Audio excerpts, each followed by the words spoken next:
Way to you. Thank you. Say what? Happy news is on its way to you. Thank you. Okay, we'll take happy. Happy's good.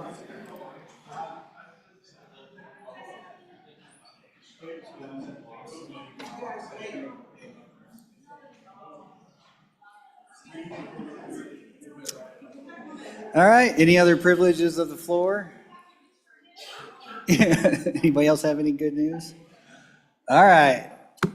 We are on Senate File 1, second reading amendment number 13. Lucky 13. The reading clerk, please read it in. Senate File 1, second reading amendment number 13, Section 49, Department of Family Services, page 36, line 10, after. Senator Pearson. This is All yours. right, bear with me. I would ask for, tell me what I'm supposed to say. I move second reading amendment 13 to Senate File 1. So my friends out there, so all this amendment says, it's not reducing funding, increasing funding, any of that. This concerns Section 49, Department of Family Services. So I would like to put in this, what this amendment is basically stating is that I would like this department to come back and request year after year so that this is not in the standard budget. So in my trainings, I keep hearing of these coffee cans where the legislature is just handing money over, control of money, little by little. And I feel like we should know year to year where this money is going. And so I think that these groups should be asking us for money. We are the handlers of the money, right? So this is just an accountability thing for me. And so that's why I introduced this amendment. Once again, it's not increasing funding, it's not decreasing funding that's already been approved.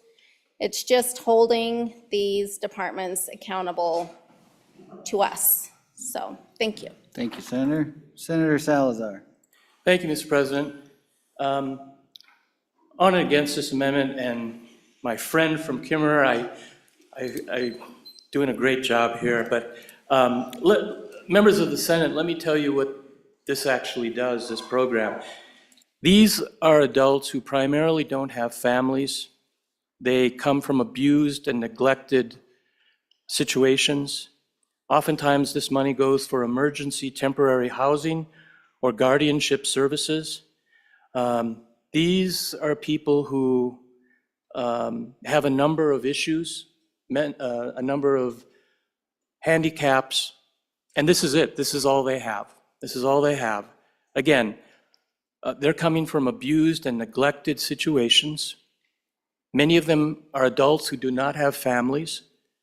They're being given emergency temporary housing or guardianship services. And so I very much appreciate my friend from Kimmerer, but I am against this amendment, and I ask you to thoughtfully consider what we're cutting here. Thank you. We're not cutting. What we're doing is we're making it an ongoing year after year. And my thought is, Mr. President, that these are services so vital to folks. My understanding is actually, Mr. President, we're dealing with about 848 people in the state who have these challenges of abusive and neglected backgrounds. And so, thank you, Mr. President. Thank you. Further discussion? Senator Landon. Mr. President, thank you. As your former Judiciary Chairman, I can tell you that we ran headlong into this.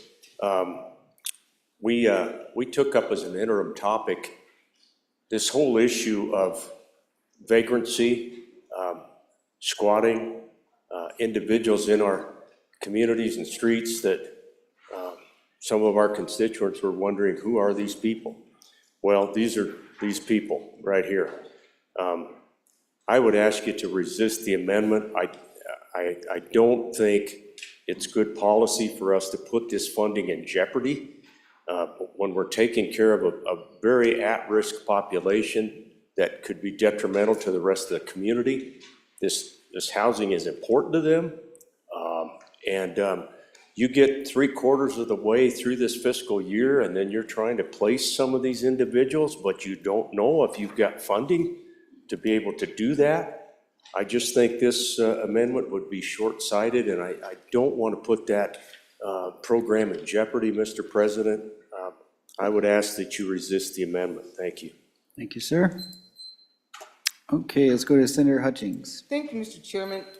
What I'm gathering, and maybe I heard it wrong, I just want to make sure, it's not so much that you want to cut their budget, you just want them to come in and explain every year what they need the money for. Thank you, Mr. Chairman. Thank you, Senator. Senator Larson. Mr. President, thank you. During discussion in joint appropriations, it was stated that this is an additional amount to that program. They are for short-term emergency housing, emergency safety net services for like home modification, in-home personal care services, and guardianship services. And to add to that, I think most of these are court-ordered. Senator Nethercott. Thank you, Mr. President. Yeah, I find it highly unusual that in a $160.8 million budget to the department, we would target a program that protects the elderly who are being abused, neglected, or exploited to provide services for $500,000 a year. And so no, it's true, we're not cutting it, but you're not providing it as a stable revenue source for them to rely on. Instead, we're having them call back to account this particular program, thus thereafter, year after year, putting it in jeopardy while presenting their whole budget.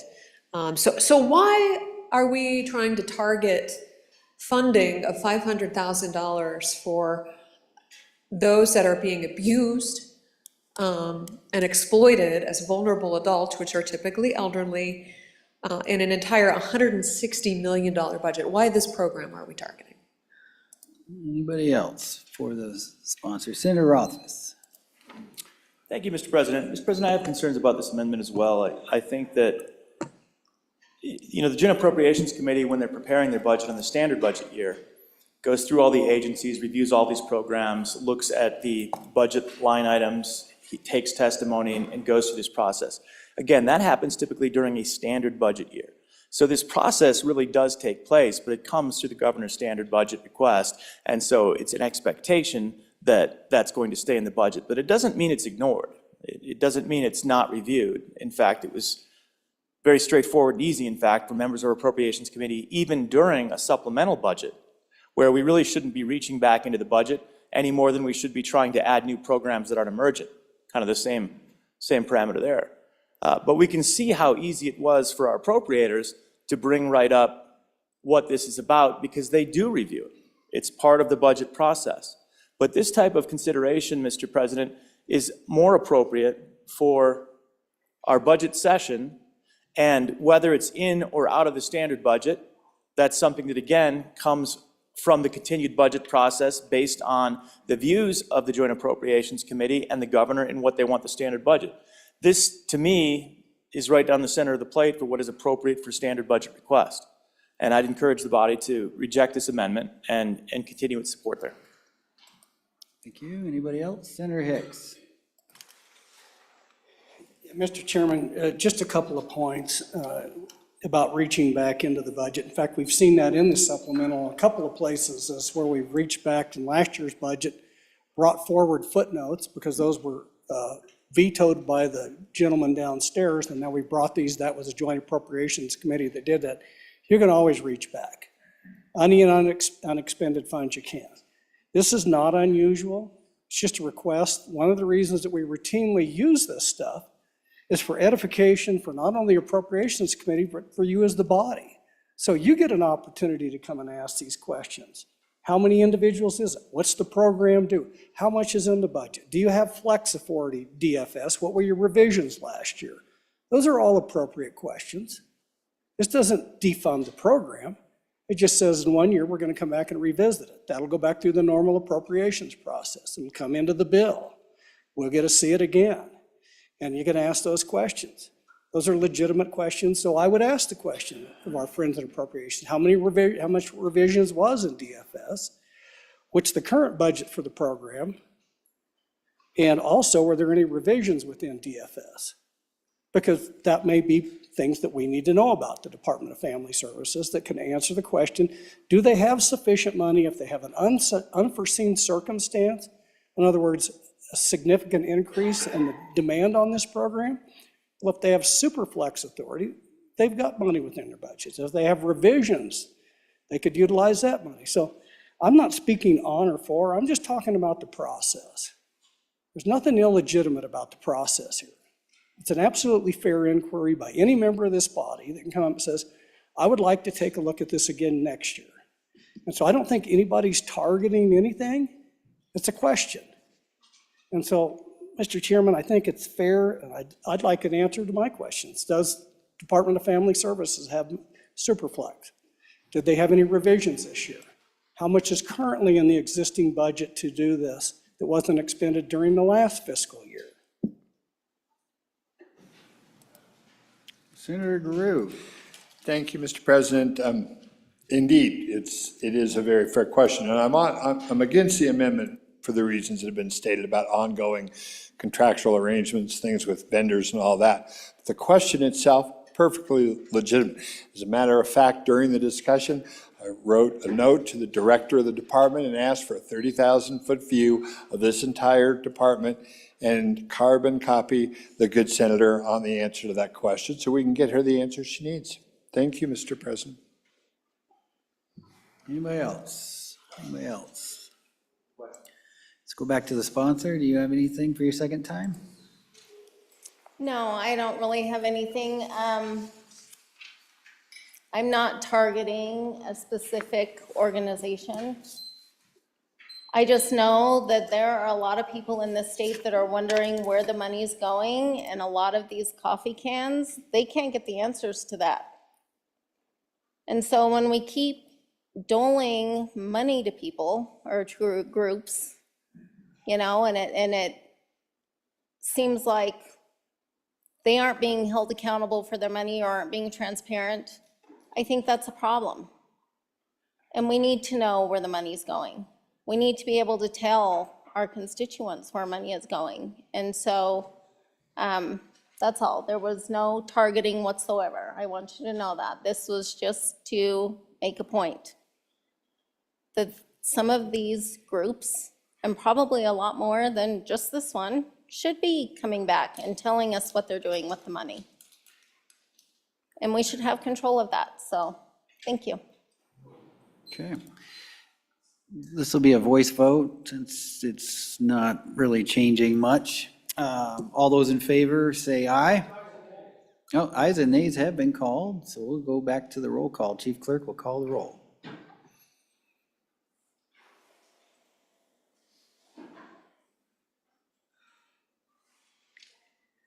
Second reading amendment number 13, roll call. Anderson? No.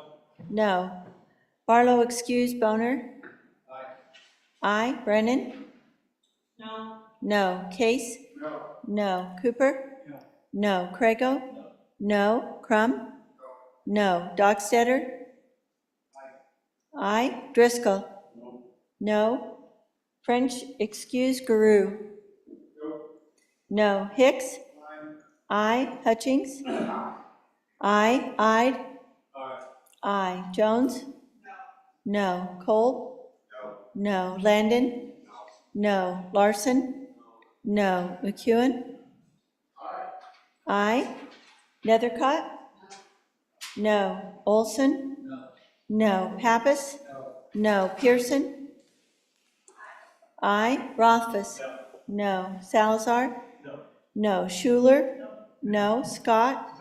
No. Smith? Aye. Steinmetz? Aye. President Beitman? No. No. Kolb?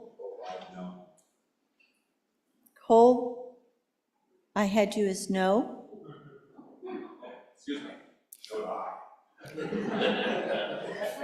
Kolb, no to aye.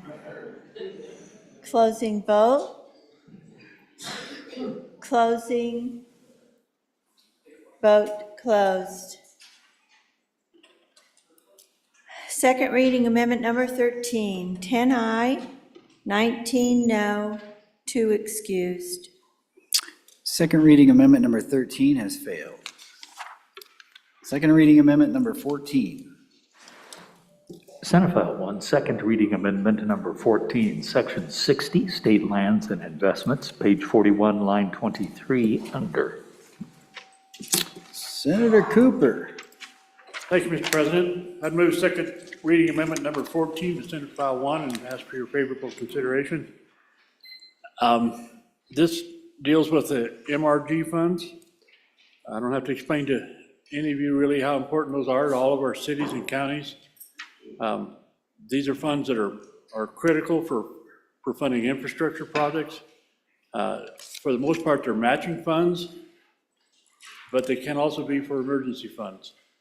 And what the amendment does is it puts $5,169, $5,169,592 that was stripped out by the Appropriations Committee back into the budget to conform with what the governor had suggested. Pretty straightforward, just puts the money back where it came from.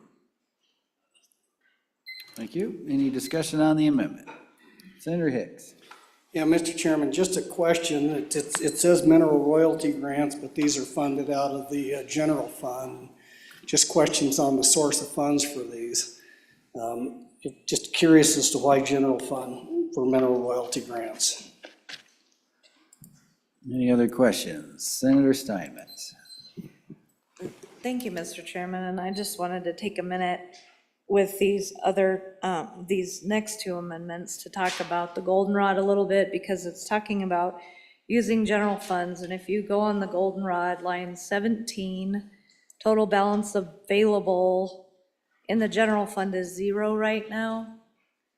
And our total balance on line 29 in the LSRA is $1,183,151,874.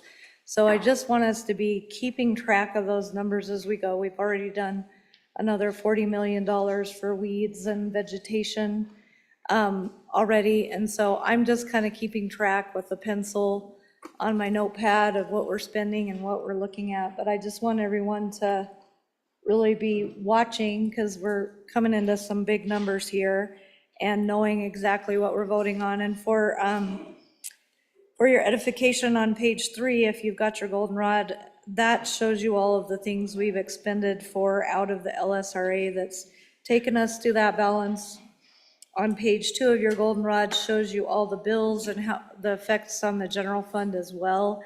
So those are really important things to be watching as we go through the rest of our amendments today and tomorrow. Thank you, Mr. Chairman, Mr. President. Thank you. Further discussion before we go back to the sponsor? Looks like I see some people thinking about it. Senator Driscoll? I will, and mine's off of the amendment, same as last statement. I'd ask everybody in the body to stick with the amendments as far as where we're at. Thank you. All right. Senator Cooper, back to you. Thank you, Mr. President. For the good gentleman from the Little Snake, I have no idea why this MRG comes out of the general fund, but when you look at the cheat sheet, that's exactly where it comes from. So we're simply putting that appropriation back where it was stripped from.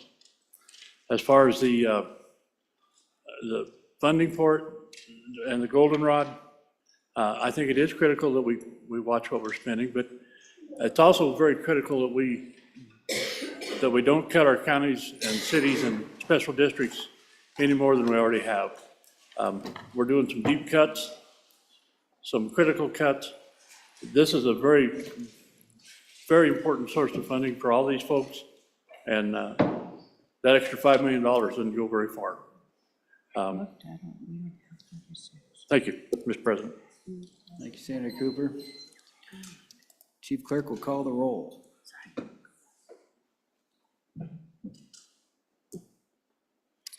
Second reading amendment number 14, roll call. Anderson.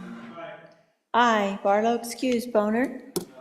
No. Brennan. No. No. Case. No. Cooper. Aye. Prego. Aye. Crum. Aye. Dockstetter. Aye. Driscoll. Aye. French, excuse. Guru. Aye. Hicks. No. Hutchings. No. Ide. No. Jones. Aye. Kolb. No. Landon. Aye. Larson. No. McEwen. No. Nethercott. Aye. Olson. Aye. Pappas. Aye. Pearson. No. Rothfuss. Aye. Salazar. Aye. Schuler.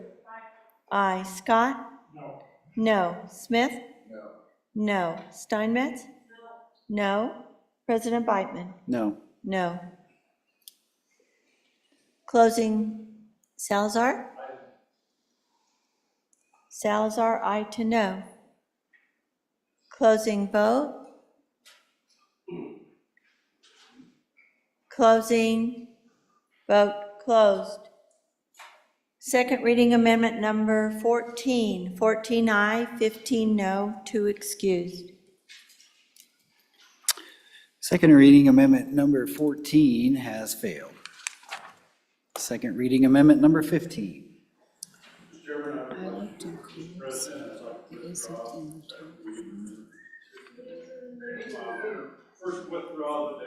Absent objection. You saved us another half an hour. All right. Second reading amendment number 16. Senate File 1, second reading amendment number 16, Section 66, Wyoming Tourism Board, page 4, line 21, after. Let's see who we got here. Senator Grew. Thank you, Mr. President. This is Section 66, the Wyoming Tourism Board. As you know, this is the fund we love to raid, but something else happened along the way after we took them off the general fund a couple of years ago. And this happens a lot with the other entities that, we've taken off the general fund over the years. Some have to do with game and fish, some have to do with roads and things like that. Sometimes when they're out there in the hinterlands by themselves, far from the eyes of the general fund budget and all the other apparatus of the enterprise, sometimes they get missed and get dropped and get left behind. And this is a case in point here. The folks in the Department of Tourism, over the last 3 years, we've been bringing departments across the enterprise up to market rates for wages. While we've been doing that, like I say, the Department of Tourism went off the general fund and they were not included in in the last round of those raises. What this does is bring them up to parity, bring them up to market with the rest of the enterprise. How? With money from their own budget, from their own lodging tax dollars. No, and this is very important, no public general fund dollars are spent for this purpose. This is all coming from lodging revenue, lodging tax revenue collected, and this brings them to market and parity across the enterprise. So that's all we're doing here, and your JAC's been working very hard on this over the last couple of years to make sure that everyone is on a level playing field, so we don't get those calls at night where we say, well, somebody got an 18% raise and I only got 4%. No, we're really trying to keep this tight, and this helps us do so. On and for the amendment. Glad to stand for any questions. Any questions or discussion on the amendment? Senator Hicks. Yeah, Mr. Chairman, I was just wondering if you could repeat that last part. I couldn't understand it over here in the corner. Discussion.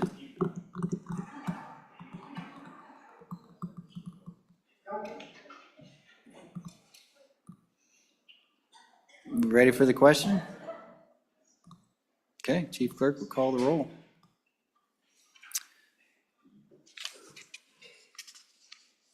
Second reading amendment number 16. Roll call. Anderson? Aye. Barlow excused. Boner? Aye. Brennan? Aye. Case? No. Cooper? Aye. Craigo? Aye. Crum? Aye. Dockstetter? Aye. Driscoll? Aye. French excused. Guru? Aye. Hicks? Aye. Hutchings? No. Aye. No. Jones? Aye. Cole? Aye. Landon? Aye. Larson? Aye. McEwen? No. Nethercott? Aye. Olson? Aye. Pappas? Aye. Pearson? No. Rothfuss? Aye. Salazar? Aye. Schuler? Aye. Scott? Aye. Smith? Aye. Steinmetz? No. President Biteman? Aye. Aye. Closing vote. Closing. Vote closed. Second reading amendment number 16, 23 aye, 6 no, 2 excused. Second reading amendment number 16 has been adopted. Second reading amendment number 17. Senate File 1, second reading amendment number 17, Section 67, University of Wyoming, page 44, line 7, after. Senator Crum. Mr. President, I would move that second reading amendment number 17 be approved. Okay, we talked about this the other day. The supplemental budget's meant for a couple things. Unforeseen circumstances between last year's budget approval and emergency situations. And that's what we're talking about here. It was unforeseen, no idea it was coming, and it's an emergency, needs to be paid. So the University of Wyoming had a supplemental budget of $14 million. It was cut to 0. And a lot of it was foreseen. It could have happened, taken away, I'm okay with. But what was not foreseen, as we talked the other day, was the House settlement on NIL, name, image, and likeness, going back and having to pay for past mistakes according to the settlement. That overall national House settlement's about $4 billion. University of Wyoming is in for $3 million. The University of Wyoming has agreed and has had money and raised money in $1.5 million. They're $1.5 million short over the next 3 years. So this request and this amendment is for $500,000 for 3 years for a total of $1.5 million to pay a settlement on a suit that they had no idea was coming, and it has to be paid now. So they have found part of the money, and they're asking for the other half, which I think is totally fair. Remember, they started with $14 million. There was other money cut through appropriations from other things that were going on. Their cut has been significant by this body. Again, I highly recommend the 1.5 payable over 3 years to pay a suit that they had no idea was coming their way. Thank you. Thank you, Senator. Discussion on the amendment. Senator Landon. Mr. President, thank you. On and for the amendment. I appreciate one of our newest senators coming. He's got a lot of knowledge on this front. Just speaking as a former administrator in this neck of the woods, I am very impressed by the fact that the university is stepping up for half of this. Through my years here in the Senate, we have often stepped up and encouraged on behalf of the university appropriations so that they can get those funds matched. I like the approach of this amendment. This is something that just was not anticipated by that department over there. I think it's the right thing to do for us to back them up. We've only got one university. This represents a lot of the student athletes, many of whom, come out of necks of the woods like yours, Mr. President. And we owe this to the university, in my opinion. So hope you'll support it. Thank you. Further discussion? Senator Hicks? Mr. Chairman, just maybe an explanation from JAC. When I'm looking at this, and I read the footnote on here, it said, so the JAC denied the governor's rec of the 1,500 for the one time. So the way I read the amendment, its question on the amendment is this is 500,000 every year for the next 3 years, or it's just a total lump sum for 1.5 for one time? Anybody else before we go back to the sponsor? Senator Rothfuss. Thank you, Mr. President. I'll just answer that question. It's clearly a one-time $1.5 million single appropriation contingent upon one-to-one matching funds. So even though it would be paid out in 3 installments over the next 3 years, it's a single one-time appropriation in this budget only. And then from that 1.5 million, the 500,000 each time would be paid out. Thank you. Senator Grew. Thank you, Mr. President. This is a tough one for me because, but I know it's a tough one for all of us. In the past few years, the Senate has approved hundreds of millions of dollars of requests from the university.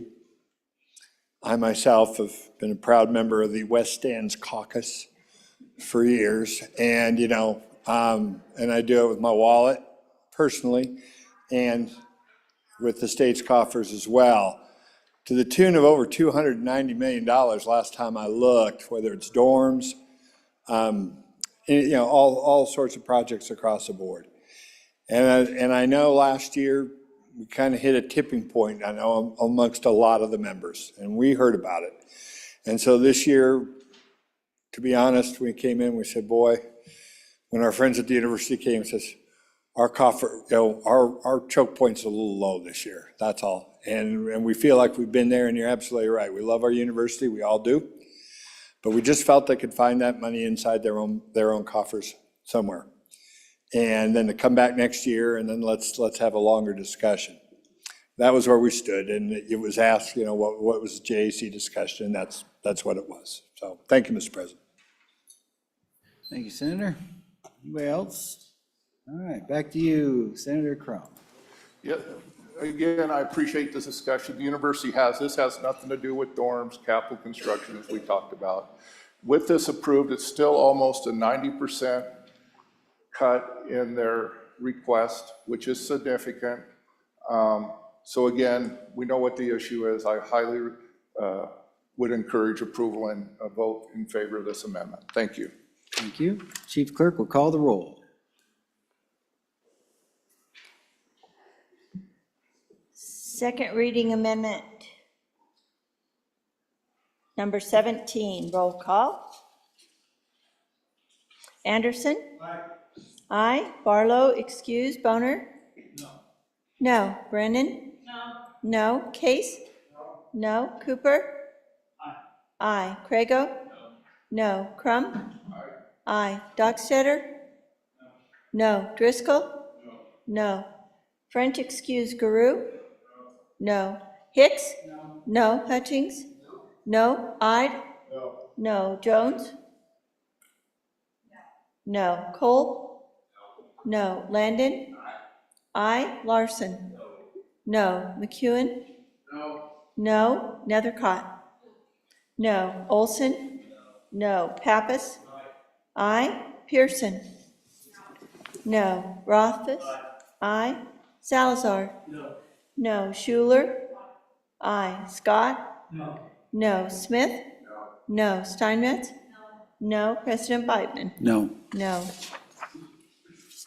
Closing vote. Closing. Vote closed. Second reading amendment number 17, 7 aye, 22 no, 2 excused. Second reading amendment number 17 has failed. Second reading amendment number 18. Senate File 1, second reading amendment number 18, Section 67, University of Wyoming, page 44, line 7, after. Senator Driscoll. Thank you, Mr. President. I move second reading amendment number 18 to Senate File 1.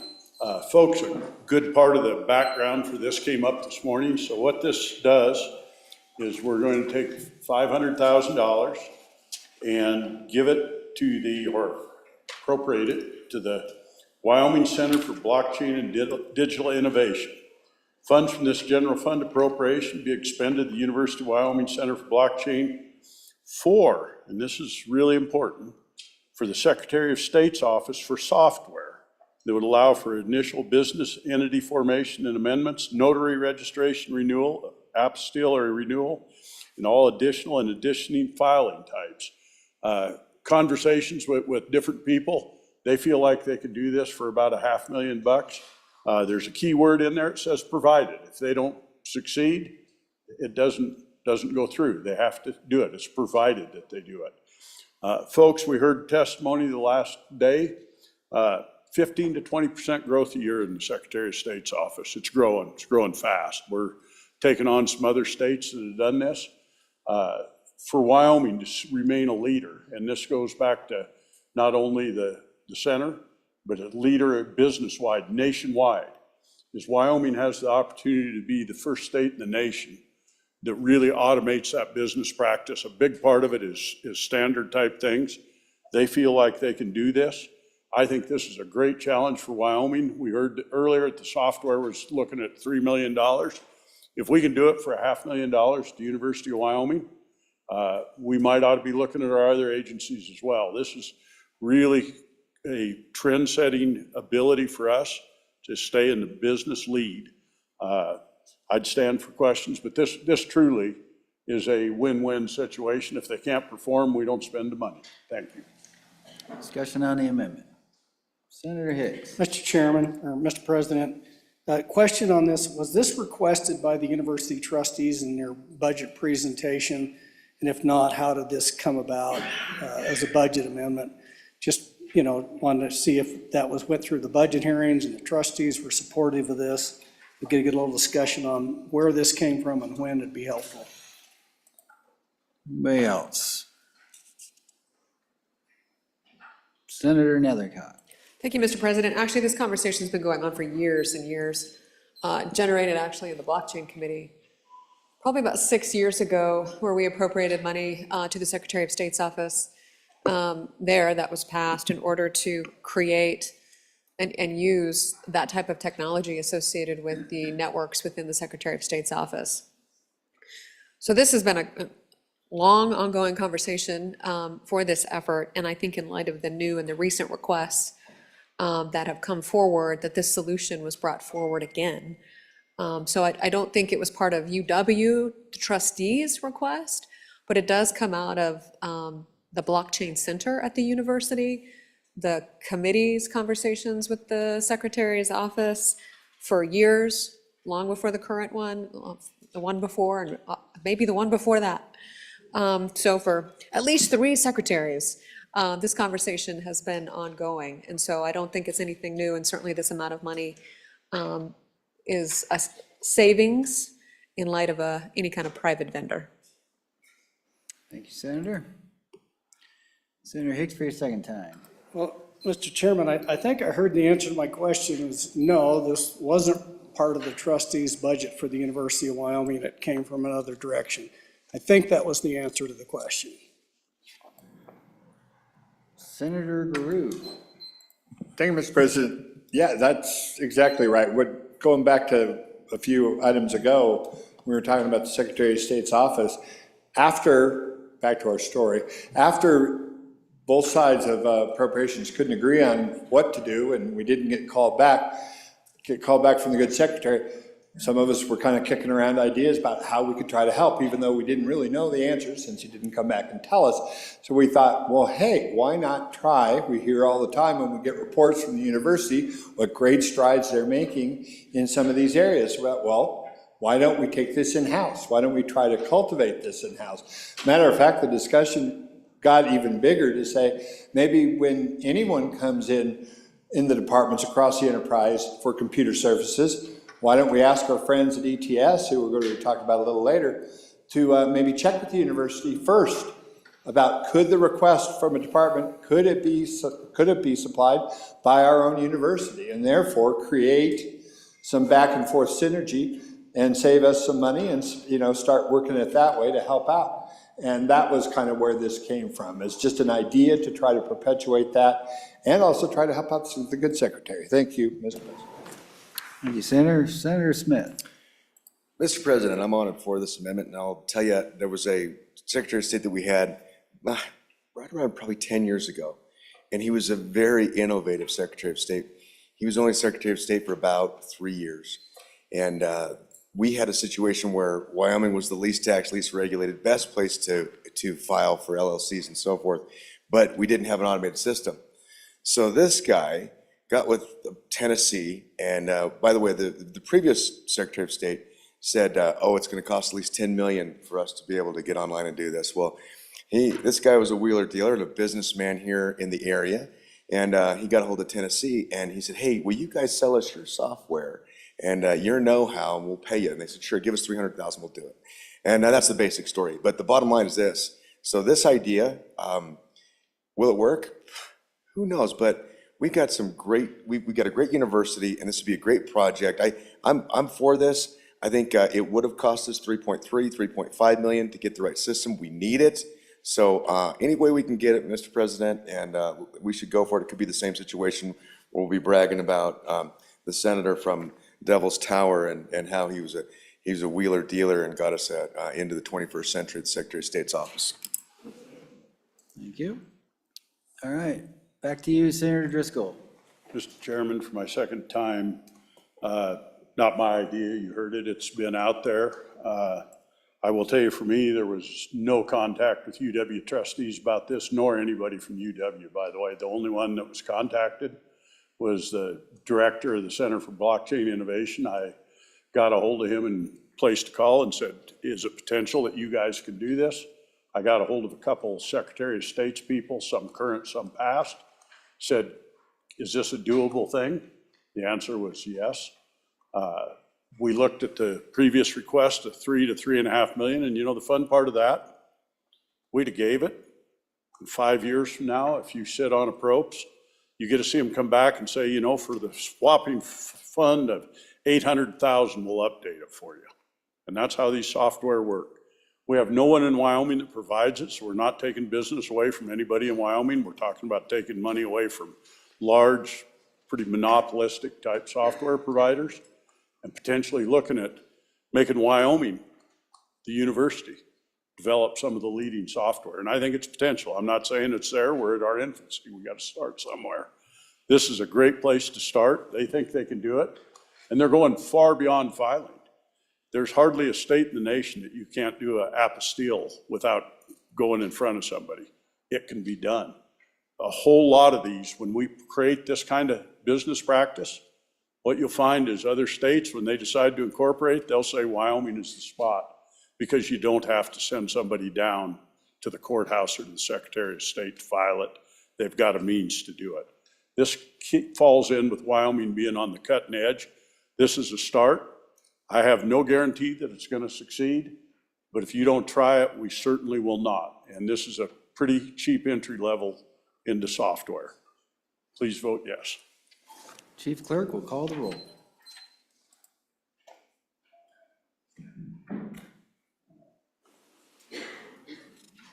Second reading amendment number 18, roll call. Anderson? No. Barlow excused. Boner? No. Brennan? Aye. Case? No. Cooper? No. Crago? Aye. Crum? Aye. Dockstetter? No. Driscoll? Aye. French excused. Guru? Aye. Hicks?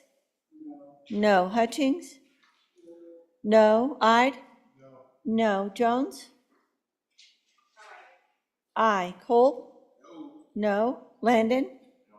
No. Larson? Aye. McEwen? No. Nethercott? Aye. Olson? Aye. Pappas? Aye. Pearson? Aye. Rothfuss? Aye. Salazar? Aye. Schuler? Aye. Scott? Aye. Smith? Aye. Steinmetz? Aye. President Beitman? Aye. Aye. Hicks, no to aye. Landon, no to aye. Cooper, no to aye. Hutchings, no to aye. McEwen, no to aye. Closing vote. Closing. Vote closed. Second reading amendment number 18, 23 aye, 6 no, 2 excused. Second reading amendment number 18 has passed. Second reading amendment number 19. Senate File 1, second reading amendment number 19, section 70, enhanced oil recovery, on page 4, line 21 after. Senator Driscoll. Thank you, Mr. President. Back again. Thought the last one was good. This one was a guaranteed one. I move for second reading amendment number 19, Senate File 1. Folks, this is Enhanced Oil Recovery Commission. This is ongoing money, so let's keep in mind it's ongoing. It's $279,401. It's to hire an engineer or a geologist and a research person for the Enhanced Oil Recovery Commission. Now, you might ask what that is, and it's kind of interesting, is enhanced oil recovery is a good part of what's paid for all our bills in Wyoming. We all know about that big oil field out there that's got a teapot over it, and it produced a lot of money for the state of Wyoming early on, helped build a lot of stuff in this state, and it basically went dry. It was a lot of kind of semi-abandoned wells, and they came up with something called enhanced oil recovery, CO2 flood, and it gave us another push, huge amounts of money into the PMTF, all kinds of money. This is one area that we've had a guaranteed win in. Enhanced oil recovery continues. Doesn't matter if you're in the southwest, the northeast, center of Wyoming, enhanced oil recovery has produced hundreds and hundreds, if not billions of dollars of revenues for companies and millions and millions to the state. We're asking you to support what's been a huge winner in the state to help them advance that technology. It's continuing to come. Early days, we did water flood with CO2 flood. These guys are cutting edge. We get many multiples return out of it. I think this is a great investment for Wyoming and a payback for what they've done for us. I'd stand for questions. Discussion on the amendment. Senator Hicks. Mr. Chairman, so where's the Enhanced Oil Recovery Institute Technical Researcher going to be located? Is this going to be over in the SCR, or is this in the agency? And if we're going to do the research, it seems like they'd be, so we're looking at these, just where do these positions fit? I understand the research side of this and the engineering component, but I'm just curious as to where they're going to be doing this at, either at the university or someplace else. Anybody else? Senator Scott. Mr. President, enhanced recovery of oil clearly is very important for the economic future of this state.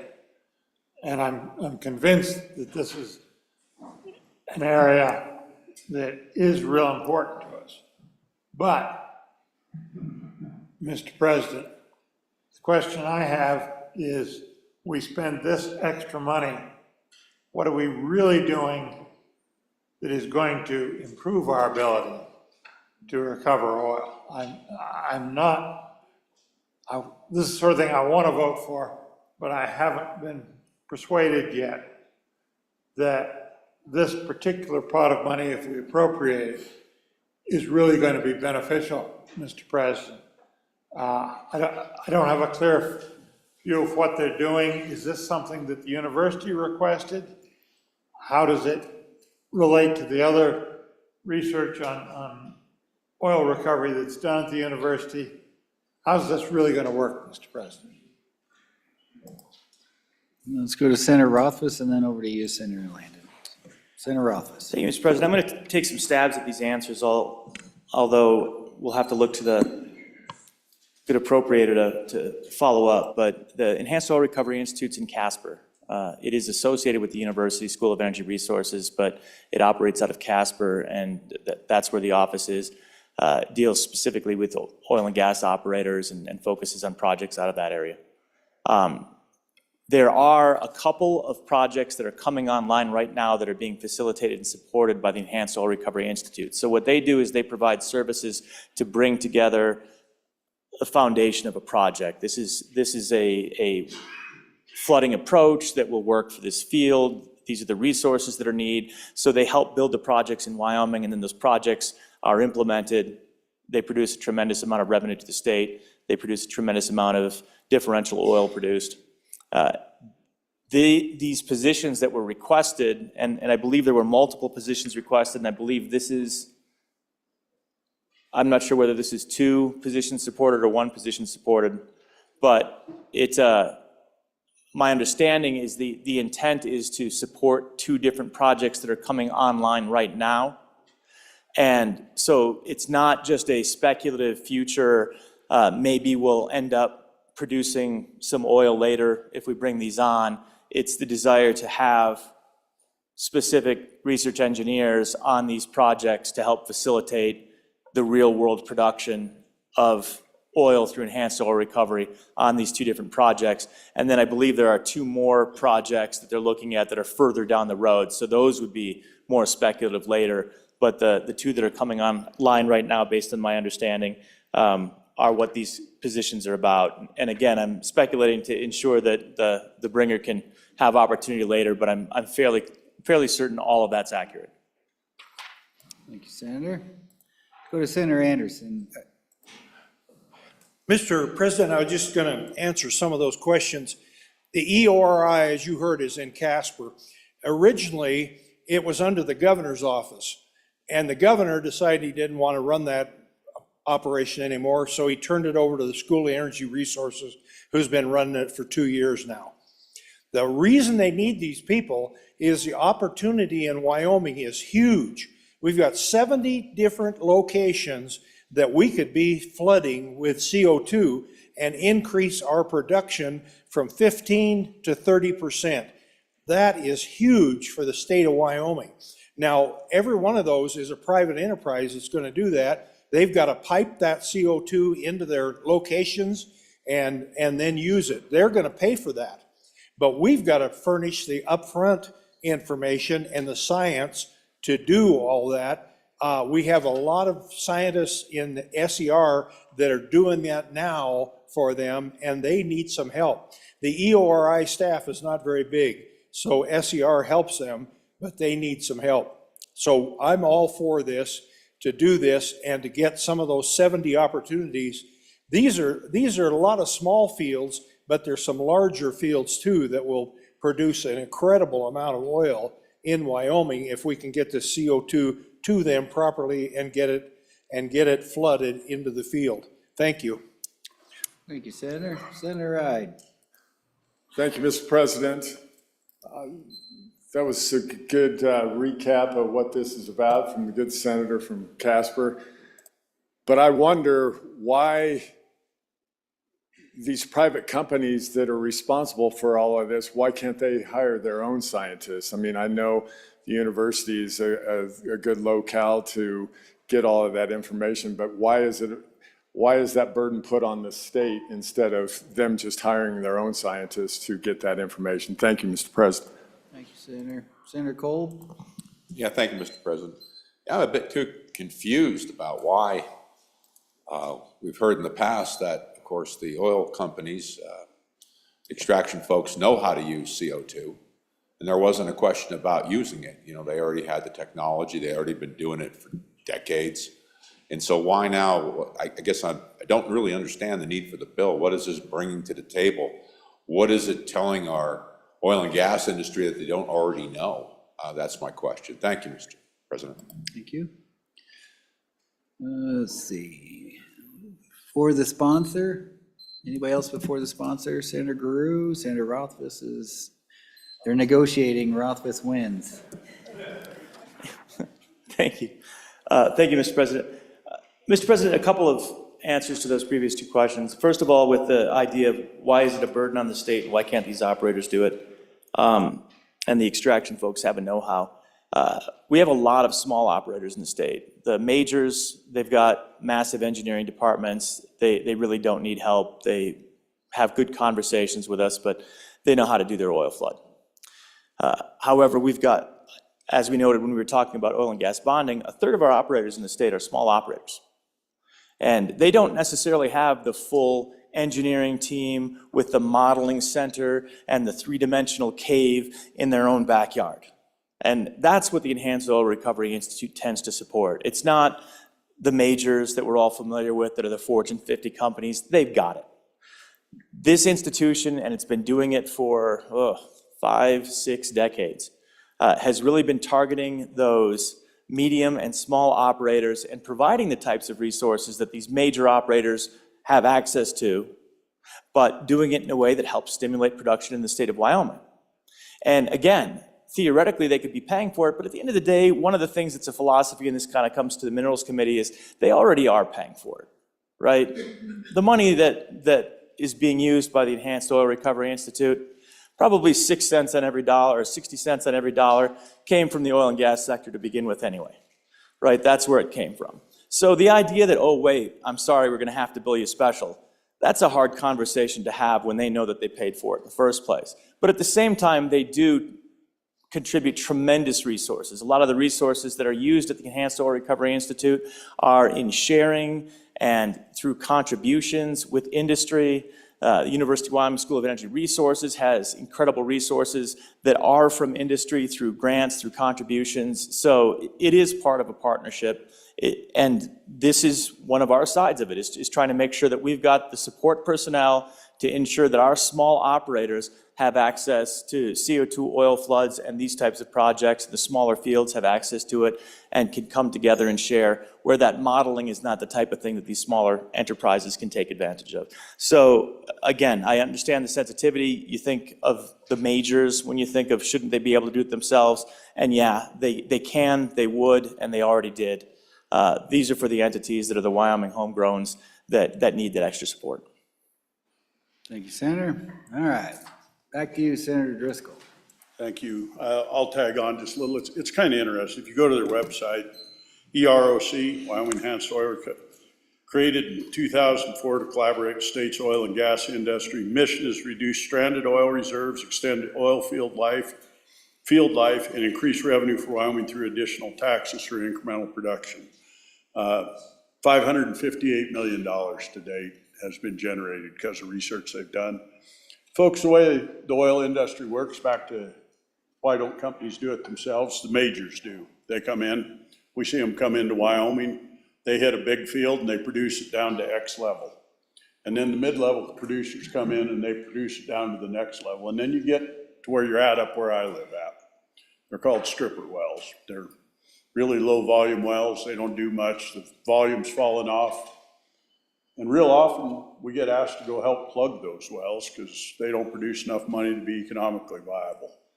And once in a while you hit one old friend of mine on a ranch up there, had about 20 abandoned wells. And EORI and the crew, they modeled the reservoir for them. They came in, that's what they do. They model the reservoir for you, say, we think you can produce with this. He passed away this year, but you know, his family paid for a ranch and a couple others because of what these guys helped them figure out how to do. And that's what they do. They're specific to our state and our industry, which the majors are not. All they're looking for is another Bakken. They're looking for a big one that makes them hundreds and millions and billions of dollars, and then they leave.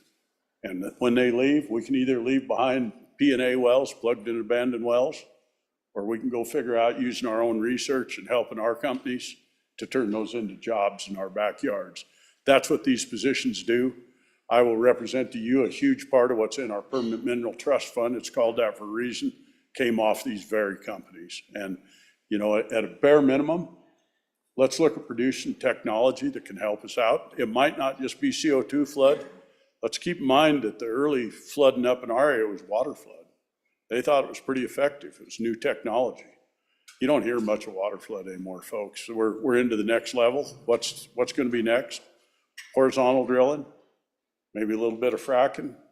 Right now, I know these guys are all working on something called the Mowry Formation. If we figure out how to crack it, you probably don't have to worry about your budget coming forward, but this may help play a part in it. Let's place a bet on somebody that's already been winning for us. Thank you. All right, Chief Clerk will call the roll. Second reading amendment number 19, roll call. Anderson? Aye. Barlow excuse. Boner? Aye. Brennan? Aye. Case? Aye. Cooper? Aye. Crago? Aye. Crum? Aye. Dockstetter? Aye. Driscoll? Aye. French excuse. Guru? Aye. Hicks? Aye. Hutchings?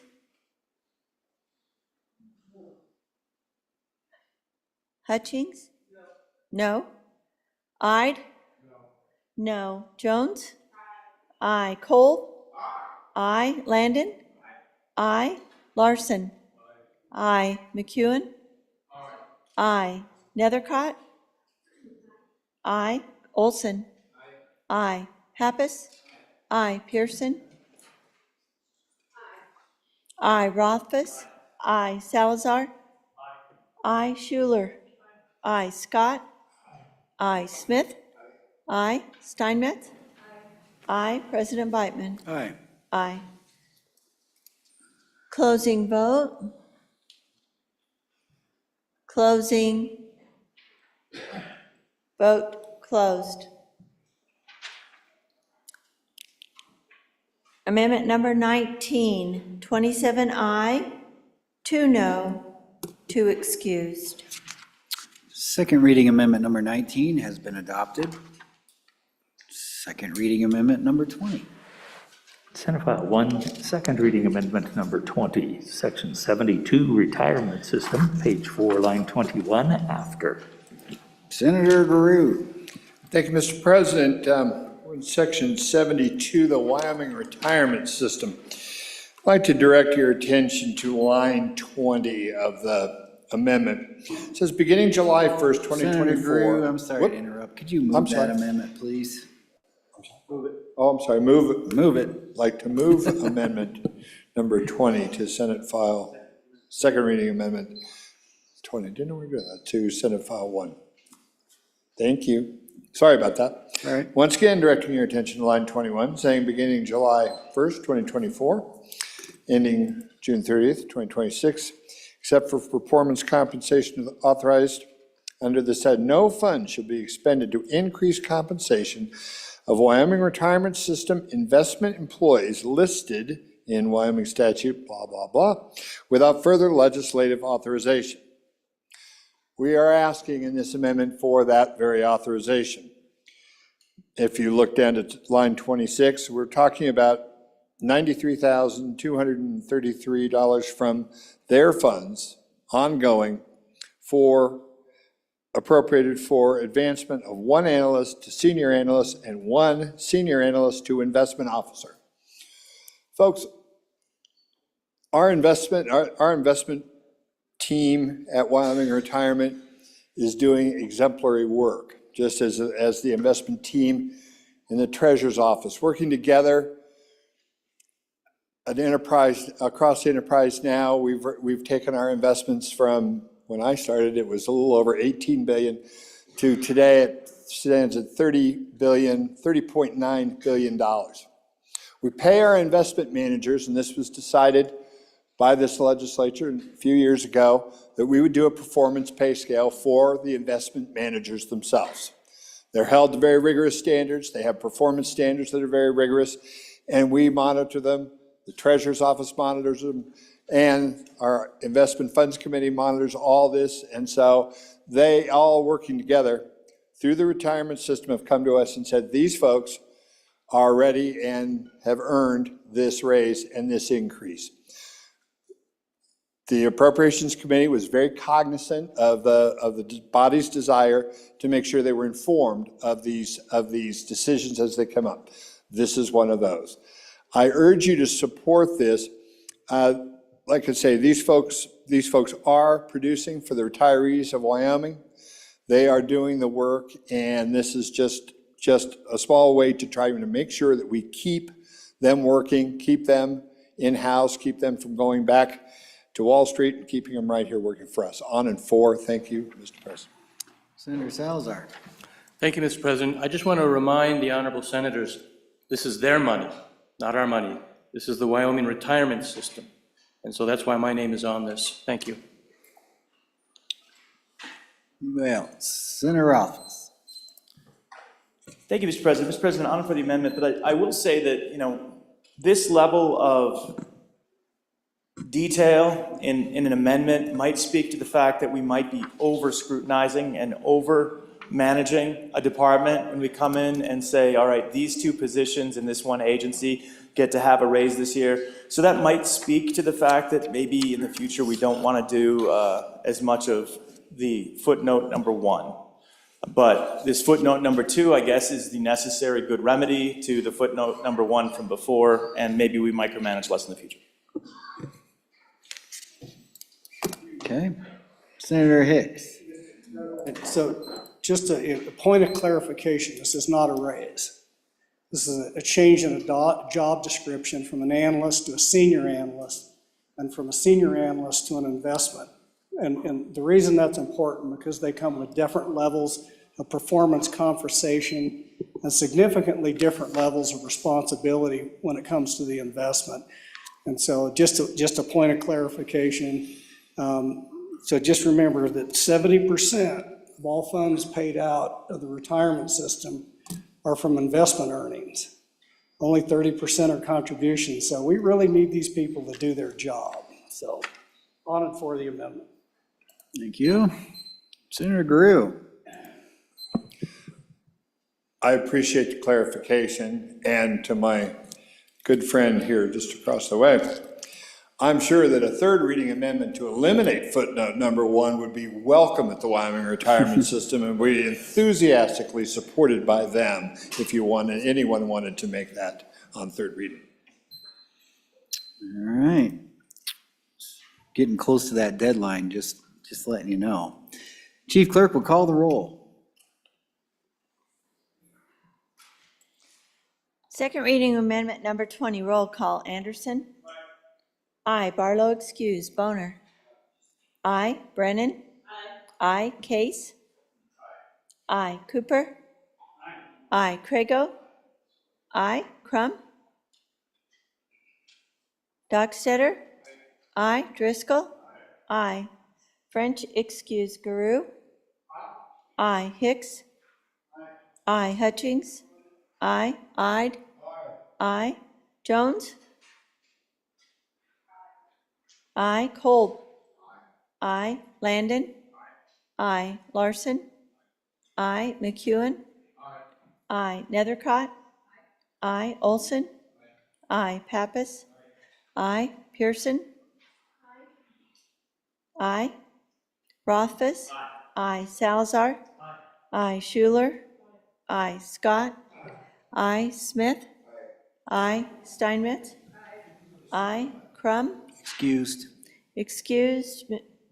President Beitman? Aye. Aye.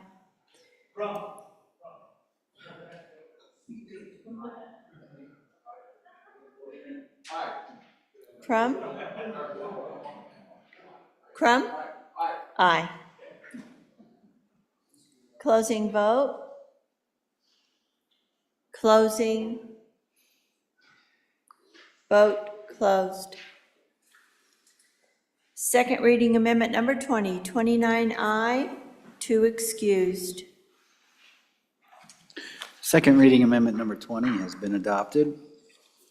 Second reading amendment number 21.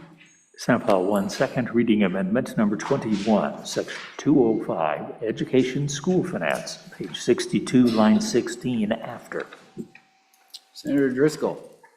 Thank you, Mr. Chairman. Mr. President, I move second reading amendment number 21 to Senate File 1. Folks, this is for charter schools. It is for special ed and transportation, and what it is it takes S5 funds, which is actually school foundation funds, $2 million, and they won't spend them all this year. What this does, if you read through it, it says that a bunch of different statute areas you run into. For the purpose of this footnote, state superintendent shall establish a process for school districts to apply and receive reimbursement within the same school year if the funds are expended. So that school year, funds actually expended by a charter school that are eligible for reimbursement to statute. In no event shall any school district receive duplicative reimbursement for expense eligible for reimbursement under this footnote. Folks, they're liable for this. The way we did the charter school laws and got set up, we got put into it. This is going to be a necessary expense coming up. I don't expect for it to be drawn on, but as the time comes, it doesn't leave it where we either leave our local boards in a problem or the charters in a problem. So this gets the framework set up for them to go. I would ask for your favorable consideration and ask for your aye vote. Thank you, Senator. Discussion on the amendment. Senator Landon. Mr. President, neither on nor against the amendment. I'm just curious. We generally treat this supplementary budget process as kind of an emergency situation, and I'm just trying to get my arms around this one. It seems to me that we provide for the districts a lot of this money, certainly transportation as a reimbursement. I think that the several other things are too, including special ed, but I guess I'm just wondering if this is an emergency enough situation that we can't come down here in 10 months, having spent an interim to try to figure out charter school funding a little bit more, maybe a little bit more on that. Thank you. Thank you, sir. Discussion, Senator Rothfuss. Thank you, Mr. President. Mr. President, I see the motivation for this, and it could be a real problem. I don't know that it is yet, but it comes down to a discussion we had the other day where transportation and special education are 100% reimbursable, but it's the next year that you get reimbursed. So if you don't have a reserve account available to you, then you don't necessarily have the revenue at that moment to manage for example, out-of-district placement if you have a student at your school.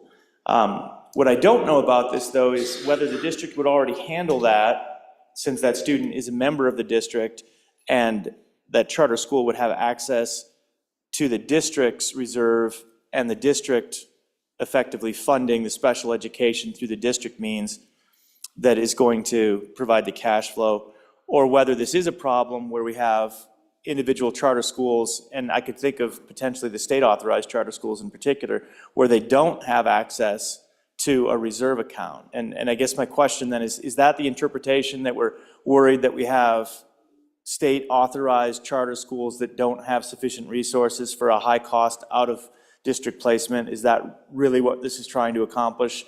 If I'm understanding that, coming up with a temporary means is appropriate, but realistically coming up with legislation is more appropriate to solve that, because it is a real challenge.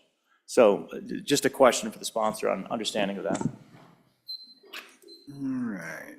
Question, let's go to Senator Dockstader. Yeah, Mr. Chairman, we'll go back to the sponsor, but I think it's better, and I understand the call for legislation, but things are rolling in this world, the charter world. We're getting things up and going. I think it'd be better to be prepared, have the funding there, have an avenue for it through our school districts, and not wait. If this is going to be a successful program, I think we need to lay the basis for it now, and I'll turn the rest of it over to the sponsor. Thank you. Anybody else before the sponsor? All right, Senator Driscoll. Mr. President, great statement from the Ivory Tower. I fully agree, and yes, it's to deal with the 4 state ones. And as I said earlier, I don't expect for any of this to be spent, but it could be an emergency tomorrow. If a student shows up, we have some in place now. The student shows up, there is no process in place that I know of to do that other than the largesse of a local district. And it would be largesse. These districts are outside their pass-through funding, but it's at their largesse, and it could be an emergency. And As we all know, when you're starting something up to start with, it is immense stress. When you're under tough budgets, you're trying to figure things out, and all of a sudden something comes out of left field and it's hard for you to deal with it. And what I'm trying to do is preemptively put it there. This is very undoable or changeable with the law, but it merely means if someone brings one of those in, and we all know they do show up, that we leave it where our charter schools don't have any undue stress put on them. So it doesn't cost money, it's reimbursable, so we're not spending the money. They don't get $2 million put in their account that they say, go invite SPED kids to show up. It's, if they show up, the money's there to take care of you. Thank you. All right, Chief Clerk will please call the roll. Second reading amendment number 21, Anderson. Aye. Barlow, excuse, Boner. Aye. Brennan. Aye. Case. No. Cooper. Aye. Craigo.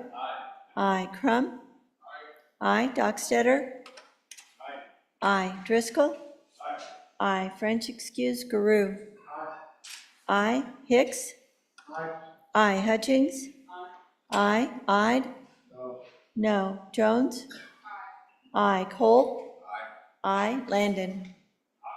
Aye. Larson. Aye. McEwen. Aye. Nethercott.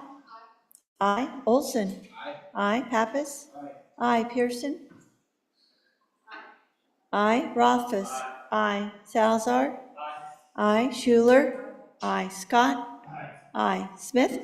Aye. Steinmetz. Aye. President Biteman. Aye. Aye. Closing vote. Closing. Vote closed. Second reading amendment number 21, 27 aye, 2 no, 2 excused. Second reading amendment number 21 has been adopted. Second reading amendment number 22. Senate File 1, second reading amendment number 22, Section 206, Department of Education, and Section 1, Office of the Governor. Page 4, line 21, after. Senator Driscoll, back to you. Mr. President, I move second reading amendment number 22 to Senate File 1. Folks, this last you'll hear from me today, I promise. At least on budget amendments. This is a charter school amendment as well, and I'm going to give you a tiny bit of background before I get into the amendment. During the interim, the office downstairs created a position, filled it with money, and hired a person. And the Appropriations Committee took umbrage to the fact that this goes pretty far outside of what's gone on. I will tell you, I knew about it. They'd brought me in. Most of the other people did. But it was a move that our body felt like we never ever want to see happen again. We very firmly rejected what he'd done and took it away from him in the budget. And what this does, this is a filled position. They're very happy with it. It merely takes it and makes it where it is our position. It does do a change. It changes it out of that office into the charter school board, what actually makes it where their employee works for them. I hope I'm not getting out of line that my parliamentarian left me here to tell me, if I say something about an amendment tomorrow, am I out of line? Okay, I'm not going to. Point well taken, thank you. Point's done. Strike that from the record. At any rate, this is necessary for the charter schools. They've done a great job. They've got a great person. This allows them to keep that person. I ask you to, let's do it and do it right. Thank you. Stand for questions. Discussion? Senator Brennan? Saw you standing up. I could see the top of your head over my screen here. I was surprised. I'm usually the last one to be seen, so I thought you were going to call on somebody else first. Thank you. I just want to say thank you to the bringers of these amendments and just reiterate that this is a much needed thing. The charter schools do need this position, but changing where that position is a very wise move on our part. So please just vote aye on this amendment. Thank you. Senator Salazar. Thank you, Mr. President. On in support of this amendment, I think why some of us objected originally was because we believed that the legislature holds the power of the purse. And I will simply say in diplomatic language, I am now satisfied that all branches of the government understand that. So thank you. Thank you, sir. Anybody else for the sponsor? Question being called. Chief Clerk will call the roll. Second reading amendment number 22, roll call. Anderson? Aye. Barlow excused. Boner? Aye. Brennan? Aye. Case? No. Cooper? Aye. Crago? Aye. Crum? Aye. Dockstetter? Aye. Driscoll? Aye. French excused. Garou? Aye. Hicks? Aye. Hutchings? Aye. Ide? Aye. Jones? Aye. Kolb? Aye. Landon? Aye. Larson? Aye. McEwen? Aye. Nethercott? Aye. Olson? Aye. Pappas? Aye. Pearson? Aye. Rothfuss? Aye. Salazar? Aye. Schuler? Aye. Scott? Aye. Smith? Aye. Steinmetz? Aye. President Beitman? Aye. Aye. Closing vote. Closing. Vote closed. Second reading amendment number 22. 28 aye, 1 no, 2 excused. Second reading amendment number 22 has been adopted. Second reading amendment number 23. Senate File 1, second reading amendment number 23, Section 206, Department of Education, page 4, line 21, after. Senator Brennan. Thank you, Mr. President. I would move second reading amendment 23 to Senate File number 1 and ask for your favorable consideration. Mr. President, currently in the Department of Ed, there are 3 positions for reading literacy, and they're currently being funded through federal funds that are going to run out. And then there isn't money for those positions. We've talked a lot about reading literacy and the importance of that for our children. They did not ask for any positions for this, knowing that it was a supplemental budget. But, Mr. President, the department really could, upon talking with them and hearing about these, they really could use at least 1 position to continue with the literacy stuff that they're doing after the federal funds come out. So all we're doing is, which is, like I said, currently they have 3. We're just asking for 1 position for their reading literacy. And I ask you to vote aye. Thank you, Senator Brennan. Senator Landon. Mr. President, rising reluctantly to question this one, for several times down here, we've been a little bit concerned about the Department of Education. And I see where we're up around 116 employees over there. God bless them. I think it just feels like to me that we've added several positions over the last couple of years in that department. At the national level, I know they're trying to trim that down a little bit. I'm just wondering if we shouldn't be thinking the same way. It feels like we could stand up a literacy program that's kind of central to why we exist. And I wonder if we don't have employees over there already that could step up and do some of this. That's my question. Thank you. Thank you, Senator. Senator Scott. Well, Mr. President, in response to that, the there are some positions over, there are some people over there, but their funding is going away. And my experience with the Department of Education, the existing funding and positions that are there are designed and structured to, one, administer our super complex school funding system, and that does take a fair amount of time and effort. There's a fair amount of data collection involved in that. Some of those people work on that. And it's also the staff, existing staff has been structured, Mr. President, to keep us out of trouble with the federal government on its various grants. And they're pretty good at that. Having people that can go out to a district that's in trouble, can provide that kind of assistance, can provide some real expertise in areas like literacy, they have been short in those simply because of the way it used to be run and because of the demands we've put on it otherwise. So there is a real shortage in this particular area that they have not been able to fill. In one way or another, Mr. President, we need to do something about this problem because it is a real difficulty for the existing superintendent to manage the department, to deal with issues like this, like literacy, which is really key to the rest of our education.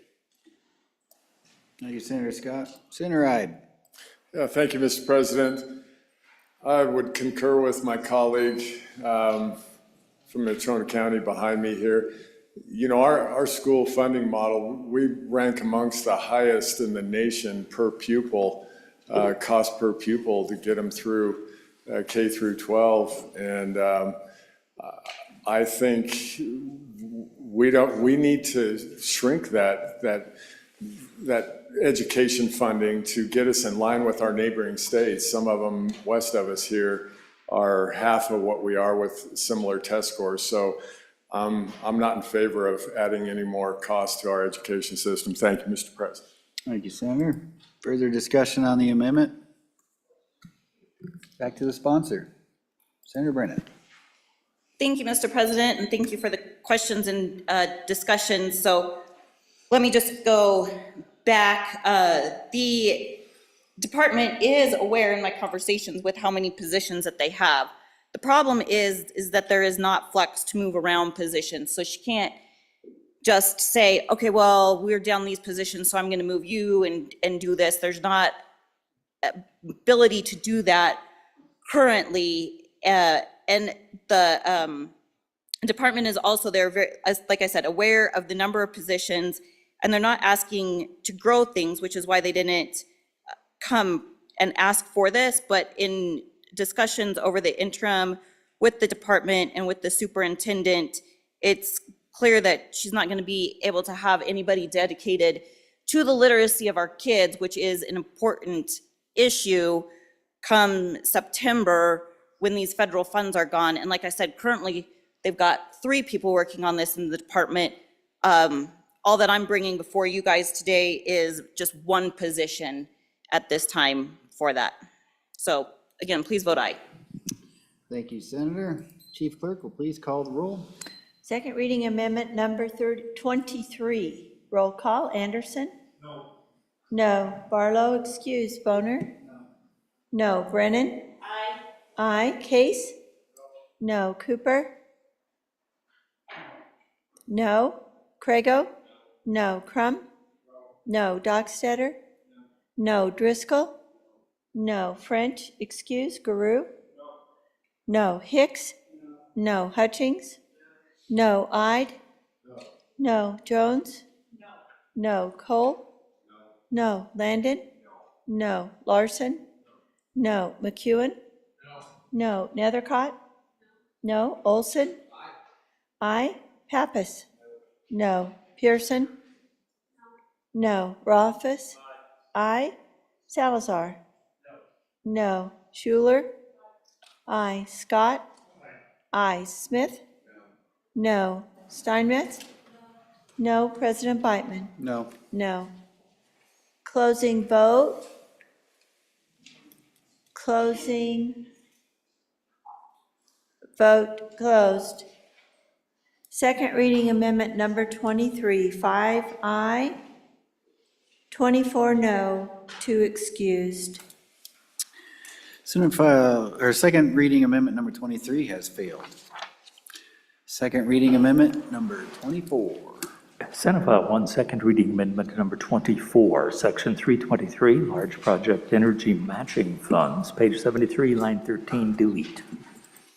Senator Guru, I bet you want to move this amendment. Boy, you bet, Mr. President. I sure do want to move. I want to move Amendment 24 to Senate File 1 and ask for your favorable, second reading Amendment 24 to Senate File 1 and ask for your favorable consideration. Good members, this is an amendment, it's a little bit, might seem a little bit odd for me to bring, but I was concerned. During our deliberations in December and January, there was the combined wisdom of a Joint Appropriations Committee to cut $100 million worth of funds from what essentially is two accounts, Section 321 in your budget and Section 323, and which in essence drained them out. And these were large energy project funds that we'd given the chief executive. So he'd have some flexibility to make moves in what's an ever-evolving, ever-changing marketplace. One, frankly, that I don't know a lot about and never will, but you know what? A lot of people that I know and have a lot of respect for do, and they seem to think that it's pretty darn important. And so I felt cutting it to zero was frankly a bit punitive. So what this amendment does, basically, is just revert and bring it back to a $60 million level. So still a $40 million cut, but bring it back to $60 million. Two reasons for this. One, as I just said, I think that the chief executive has demonstrated time and again that they are working and his team's working really hard in this area. Results, yes, I think they've had some good results. Are there other things that are in process? Yes. And I've heard from a lot of folks over the weekend, over the last couple of weeks since we finished our initial deliberations, that really feel that we're on the cusp of a lot of exciting prospects in this field. And to just drain it out right now at this point in time just sends a bad message across our legacy industry. Not one that really has much effect in my district, but one that has deep, deep impacts across the rest of the state. So I ask you, I'm on and for this, asking you to take a look at this. Like I say, restore some flexibility. I know we need to cut, and we are. And this still cuts $40 million, one of the largest cuts across the board that your JAC made. But to restore some back so we can continue this work and we can continue this work across the enterprise. So on and for, and I will try to stand for any questions, although it's going to be tough. Thank you, Mr. President. Discussion on the amendment. Senator Cole. Yeah, thank you, Mr. President. Clearly explain to the body, how much money are you restoring? Because I'm reading this a little bit different, so I'd like to bring her the amendment to explain exactly what this means in a net increase. Thank you, Mr. President. Thank you, Senator. We'll get you that. Senator Rothfuss. Thank you, Mr. President. I'll do that. If you look at page 73 of the budget bill, you see that a new footnote put in our budget, which is the G paragraph, reverts $100 million from the 321, and I thought it was 323. Yeah, there we go, to the 2023 session law, chapter 94. Between the two of them reverts $100 million. So that's currently in the budget, a $100 million cut to the matching funds program. This amendment changes the $100 million cut to a $60 million cut. So that's a $40 million shift, and it would potentially leave around $40 million in place. It was my impression that there was $96 million there, but I could be wrong on that. So it would, depending on what the actual balance of potential reversions are, those numbers could be off, though. That was my impression from a short time ago. So I hope that explains it as far as what it does. On and for the amendment, I think that this G footnote that is in place in the budget in and of itself is draconian. Energy projects are the lifeblood of the state of Wyoming and our revenue at this point in time. We invested heavily, and it was an appropriate decision of the legislature to invest funds that we had in surplus in the future of energy, in the future of diversification, trying to make sure that our existing resources, coal, oil, gas, other energy vehicles are available in the future. And that's the purpose of these energy matching funds. The amazing thing with these funds is the number of dollars we've spent so far, which I also think total around 90 million or a little less, have produced through match $360 million. That's incredible. That's a victory. When you get $360 million of external private sector funding coming to the state to invest in our energy future by investing $90 million of state funds, to me, Mr. President, that's a big win. I don't want to see these funds go away. I think it's detrimental to the state to see the funds go away, on and for the amendment which attempts to preserve some of those funds, if only 40 million. Thank you. Discussion on the amendment? Any more discussion before the sponsor? Anybody? Question being called unless the sponsor wants to talk for a second time. All right, he's gonna go strike while the iron's hot. Chief Clerk will call the roll.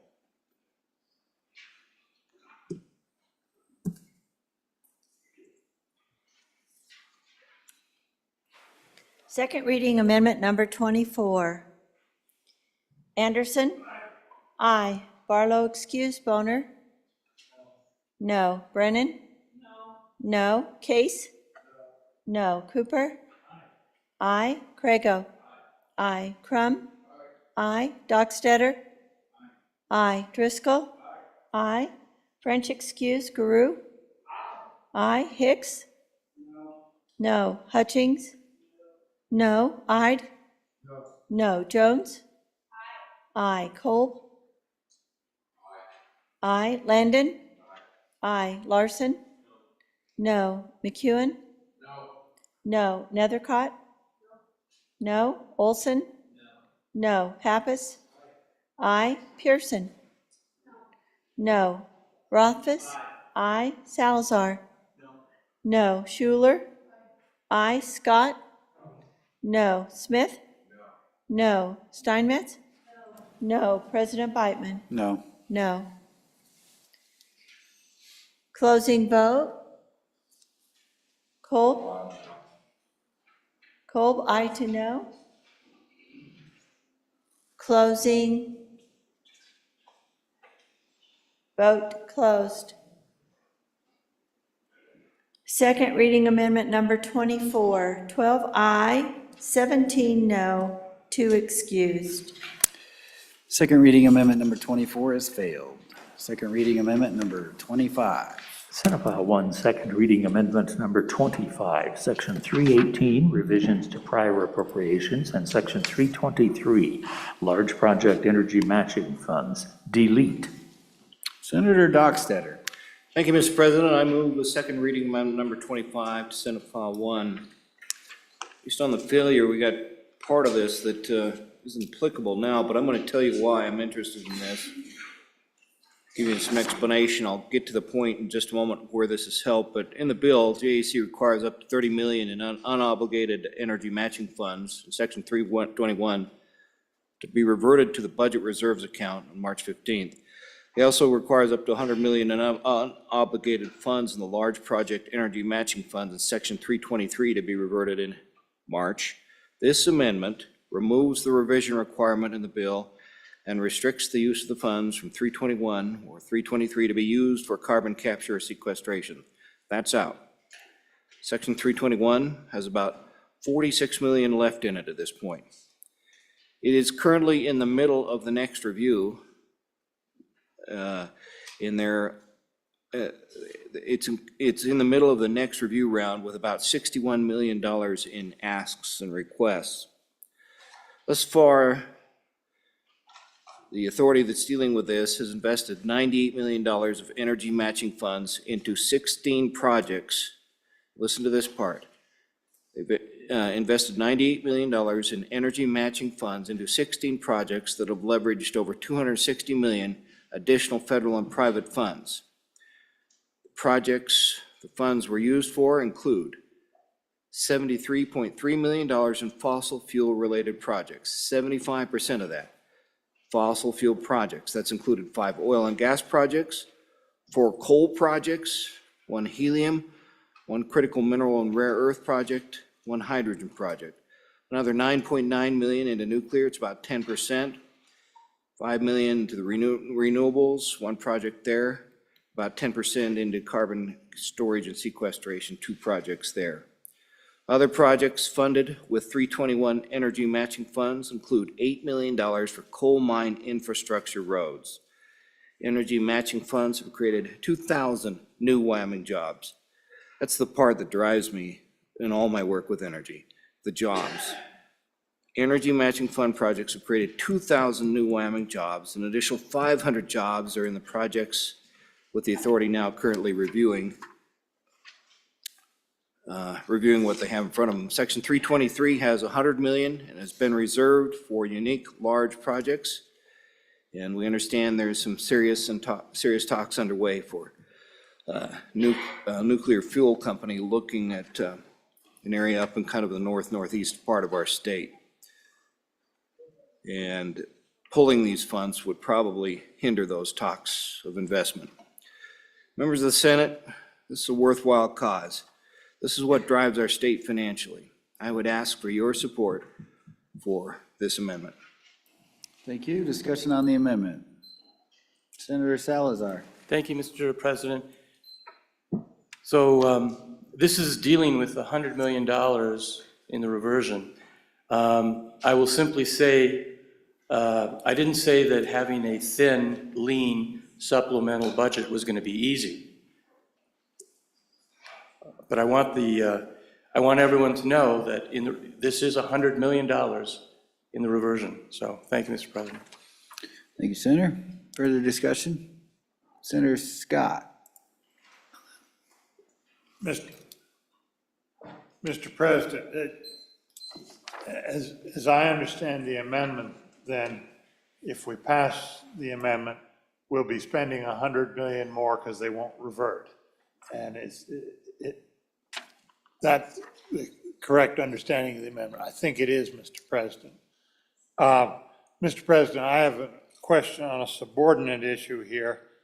It says looks like we're adding a new sentence, says no funds from this appropriation should be expended for carbon storage or sequestration projects.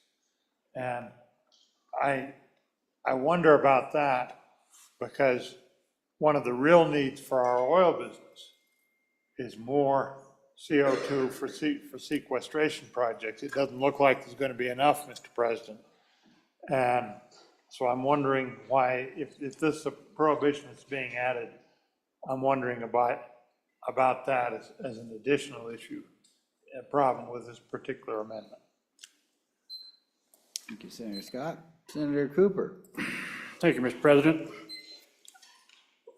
You know, if we're looking at this as a $100 million expenditure, think of it as a $100 million investment that's going to return $350 to $400 million back to the state in private development. We've already seen that it works. It works really well. It continues to work. My only issue with the whole thing is the striking of the language on the sequestration. When we do that, we kill a multi-billion-dollar business in Wyoming, and that's exactly what it's going to do. That business is just starting to really come online. It's been done for 40 years here, but the development of it is growing now. In this county and the county north of us, we're talking about several $1 billion worth of infrastructure coming in and growth. These are counties that need this growth on the north end. But even without that, we have to move forward with where we're at on these large project fundings. They're working. We're bringing new industry to Wyoming every day with us. It's good stuff. This is a good investment.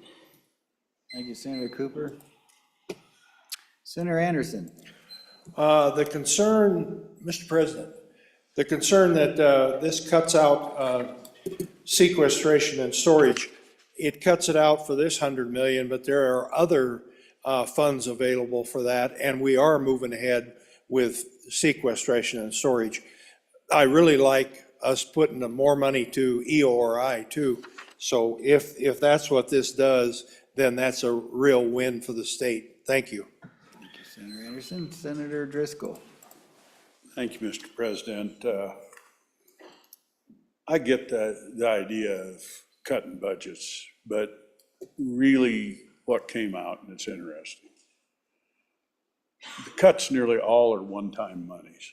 Nothing that got cut really affects the state long-term, other than we've taken away our investment to bring business to the state of Wyoming. And I'm going to read you a couple examples that came here that's there. So some of the money that's already been spent, there's a whole book of it out here, but these all have multipliers that are brought back. Yeah, there's been some losers. There always is when you invest money, and not everything's a home run. But, you know, the energy matching funds went towards our refineries, big chunk of it, which actually made them more efficient, brought our gas prices down, makes them be able to stay. It's a really big one. You're going to hear an announcement coming, and it's going to happen even if you cut this. And I'm not going to take their thunder away, but a major company that we put $10 million into is on the verge of siting an $800 million facility in the state of Wyoming. I have this from them. I'm not going to go a whole lot more, but that's the level that you can get off of these investments. And for us, as we look out, and I ask you all to look out into the future, and we can see our oil and gas and our energy industry in a declining end of it. How do we fill that? These large funds are what bring the next boom that funds our state of Wyoming. And if we're short-sighted about it, and you assume that those major companies are going to come flocking to Wyoming because of our business climate, I can assure you that's not true. It's a competitive world. They've done a great job. It's frustrating at times. We don't go as fast as I'd like to see them, but they've been very successful, and they've multiplied our money. And for me, I'm one of the ones, I'm as conservative as anybody else. That can be argued probably by some people around. But I'll be danged out of the business world I've run in, when you're doing good times, if you don't invest in things that make you more money, and in bad times, you suck it up. Folks, we have the money right now. We're cutting money out of a budget to make us feel good that actually doesn't do anything long-term for the state of Wyoming other than to say, we made a headline. We did a big cut, and you can look at us and say we're conservative. And our grandkids are going to say, oh my God, they gave away what could have been our future. Let's invest in Wyoming. Thank you, Senator. Further discussion before we go back to the sponsor? Senator Hicks? Mr. President, just for clarification, so what's already in the budget is $40 million for any energy matching grants. And this adds on top of that. So if I add this up, we're at a $195 million in energy matching grants. Am I tracking that or not? That's what I'm trying to figure out. What's the total we have now in energy and large energy matching grants funds? Okay. Who wants to take a stab at that? Senator Rothfuss? Mr. President, it was my understanding, and maybe we can get corrected on the final because I'm sure the sponsor has the math, that $100 million, which is what's being stripped from it by the G paragraph, is roughly equal to what is left in the budget. So it's my understanding that the G paragraph reversion basically eliminates the remaining matching grant funds and certainly eliminates the capacity for the state of Wyoming to continue the negotiation with the large entity that the good senator, the sponsor, was mentioning a few minutes ago. So while there was prior funding from other budgets, I don't remember what the aggregate amount was, it's my understanding that this effectively sweeps all of the rest of the funds that are not encumbered and are available. So I think that's an important way to take it. And Mr. President, on and for the amendment, for many of the reasons I said before, we have incredible opportunities, and the availability of these funds is essential in recruiting companies and entities to operate in Wyoming and to work with us to develop their new ideas. And we've had, as I mentioned, incredible success, where we've already brought in hundreds of millions of dollars from the limited amount of funds that we've already spent. And we have more opportunities on the horizon that we're negotiating and working with, exciting opportunities that will lead to new innovations and new industries in the state of Wyoming. I share the concerns of some of my colleagues of taking out specific language, because I'm certainly an advocate for programs that relate to carbon capture.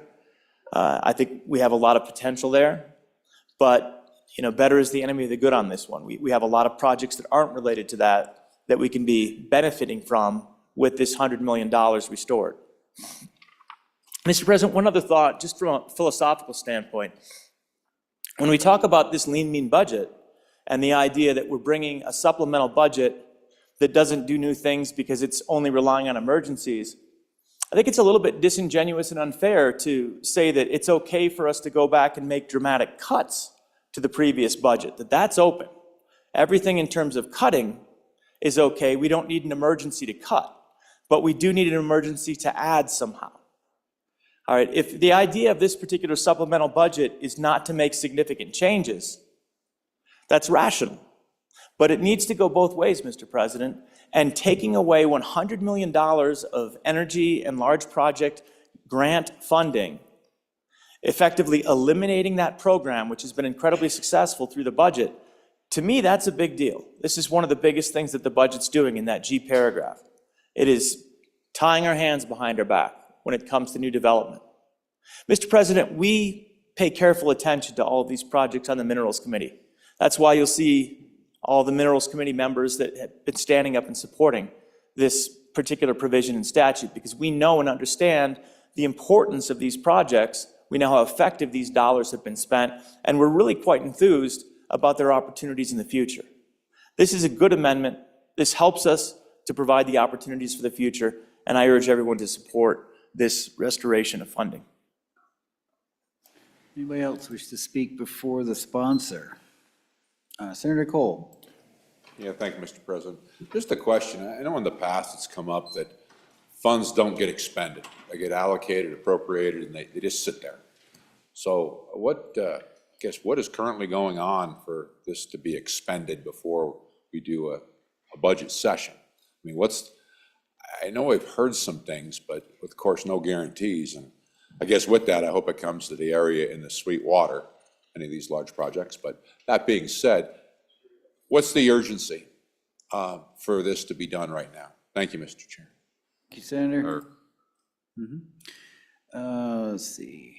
Anybody else for the sponsor? We get some questions answered here. Seeing none? Back to you, Senator Dockstader. Start with the latest first. Thank you, Mr. President. Urgency is that perhaps we've had a change in administration that will help us with all of this right now. As far as the Southwest goes and carbon capture, I'm not opposed to it. We've got a company down there in the Sweetwater area and Lincoln area that ask them what they do in terms of their big carbon capture operation. What do you do annually? Taxes and payroll, $100 million. This is the investment we're talking about here, folks. I come back to the point that I made. At this point, $98 million invested into 16 projects have already leveraged $260 million in private and federal investment. 75% of that, fossil fuels. That's what our state's about. And then I go to the point that I'm just so job-driven. Nearly 2,000 jobs created with these investments, another 500 on the horizon. As we look around, we've got about a dozen states that are pretty serious about investing in energy development, but the ones that really caught my attention, Texas, Alaska, Utah, North Dakota, they're out there doing this. Wyoming ought to lead the way, asking that we leave the money there and we move this state forward in terms of financial security, and jobs across the state. Ask for your support. Thank you, Senator. Chief Clerk will call the roll. Second, second reading amendment number 25, roll call, Anderson. Aye. Barlow excused, Boner. Aye. Brennan. Aye. Case. Aye. Cooper. Aye. Craigo. Aye. Crum. Aye. Dockstader. Aye. Driscoll. Aye. French excused, Guru. Aye. Hicks. Hicks. Aye. Hutchings. No. Ayed. No. Jones. Aye. Kolb. Aye. Landon. Aye. Larson. No. McEwen. No. Nethercott. Aye. Olson. Aye. Pappas. Aye. Pearson. No. Rothfuss. Aye. Salazar. No. Schuler. Aye. Scott. No. Smith. No. Steinmetz. No. President Beitman. No. No. Boner, aye to no. Closing vote. Hicks, aye to no. Closing. Vote closed. Second reading amendment number 25, 17 aye, 12 no, 2 excused. Second reading amendment number 25 has been adopted. Second reading amendment number 26. Senate File 1, second reading amendment number 26, Section 323, Large Project Energy Matching Funds, page 68, line 5, delete. You, Senator Dockstader. Thank you, Mr. President. I move second reading amendment number 26, Senate File 1. Folks, what we've got here with Section 323, Large Project Energy Matching Funds, requires a matching funds on a dollar-for-dollar basis. There is over $30 million left in the account, even after the supplemental budget seeks to remove the $100 million. Taking care of that, though, as previously discussed. These funds have been utilized by the executive branch to further a green energy agenda, have had little effect in preserving our legacy natural resources. Wyoming is rich in natural resources, particularly with coal. Coal is the preferred fuel energy sources because it has higher BTUs and more recoverable reserves than combined oil and gas altogether in Wyoming. We have 2 to 3 viable projects that have expressed interest in building in Wyoming that use Wyoming coal, but because of ESG policy and financial markets, it's difficult to obtain financing. Japanese have expressed interest in investing in Wyoming, but do not want to influence our political arena. Without a commitment from the state, they will stay on the sidelines. We're looking for that commitment here. By appropriating a modest sum of dollars, this will demonstrate Wyoming's commitment to projects that use Wyoming's coal that will be built in Wyoming. This is not an earmark for my area of the state. The coal mines in our district are not issuing long-term contracts, and this would need a 30-year agreement. While this may not help our specific district on the west, it will help our state. This is a big picture. This is a big picture project.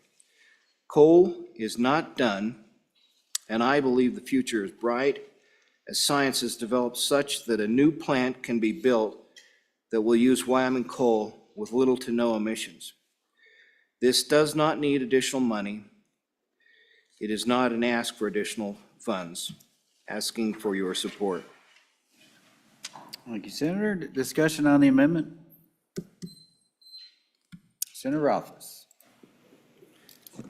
Thank you, Mr. President. I have a question about the amendment. I mean, I'm inclined to be on and against, because the process right now certainly allows this type of application, but it doesn't presuppose the direction of the applications, and these are already largely prioritized. But the concern I have is trying to earmark out of it $10 million out of the $100 million for one specific project area, where candidly, I don't know that $10 million is going to make a lot of splash on designing and engineering of a project that burns, combusts, or gasifies Wyoming coal specifically. So the question I have is there a project on the horizon that I haven't heard of that this is specifically targeting? And part B of that question, I guess, would be, why wouldn't it rise to the top if it was already out there with the process that's being used by the Wyoming Energy Authority to prioritize and allocate these funds if it's a workable project? So, Mr. President, not that I have any real concerns with identifying and prioritizing something similar to this. In fact, there are some exceptional projects and technologies out there that I'd love to see developed in Wyoming. I guess I'm just uncertain why we need to be micromanaging the prioritization when the current process just looks at everything that's above on that list, gives opportunity to all of them, and then it goes through the vetting process to prioritize based honestly on a lot of oversight by experts that have been selected to identify those technologies that are most appropriate and commercializable within the state of Wyoming. That seems like a sufficient process to me, Mr. President. So, curious about the justification for that specific 10 million. Thank you, Senator. Senator Cole. Yeah, thank you, Mr. President. Yeah, just a general question about, I guess, why we do have to prioritize this to the governor's office, and the governor's office has the authority to do this anyway. So I guess a further explanation about why we need this particular direction, and why the governor, I suppose, if you could answer, why the governor wouldn't do it. Thank you, Mr. President.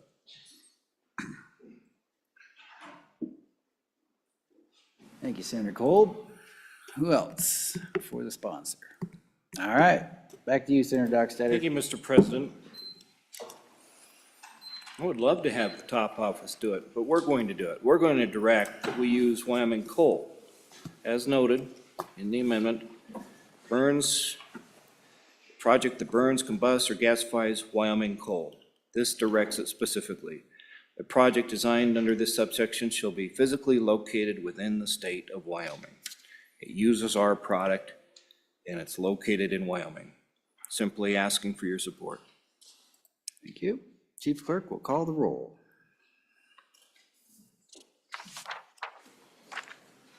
Second reading amendment number 26. Anderson? Aye. Aye. Barlow, excuse. Boner? Aye. Aye. Brennan? Aye. Aye. Case? No. No. Cooper? No. No. Craigo? Aye. Crum? Excused. Sorry. Excused. Dockstader? Aye. Driscoll? Aye. Aye. French excused. Garou? No. No. Hicks? Aye. Aye. Hutchings? No. Ide? No. No. Jones? Aye. Kolb? Aye. Landon? Aye. Larson? Excused. Excused. McEwen? No. Nethercott? No. Olson? Aye. Pappas? Aye. Pearson? Aye. Rothfuss? No. Salazar? No. Schuler? Aye. Scott? Aye. Smith? No. Steinmetz? Aye. President Beitman? No. No. Closing vote. Closing. Vote closed. Second reading amendment number 26, 16 aye, 11 no, 4 excused. Second reading amendment number 26 has been adopted. Senators, let's take a quick break, maybe 15, 20 minutes, because we're almost done with second reading. That will give us time to get our third reading amendments in before the deadline and to just stretch our legs for a little bit. So we'll stand at ease to the sound of the gavel.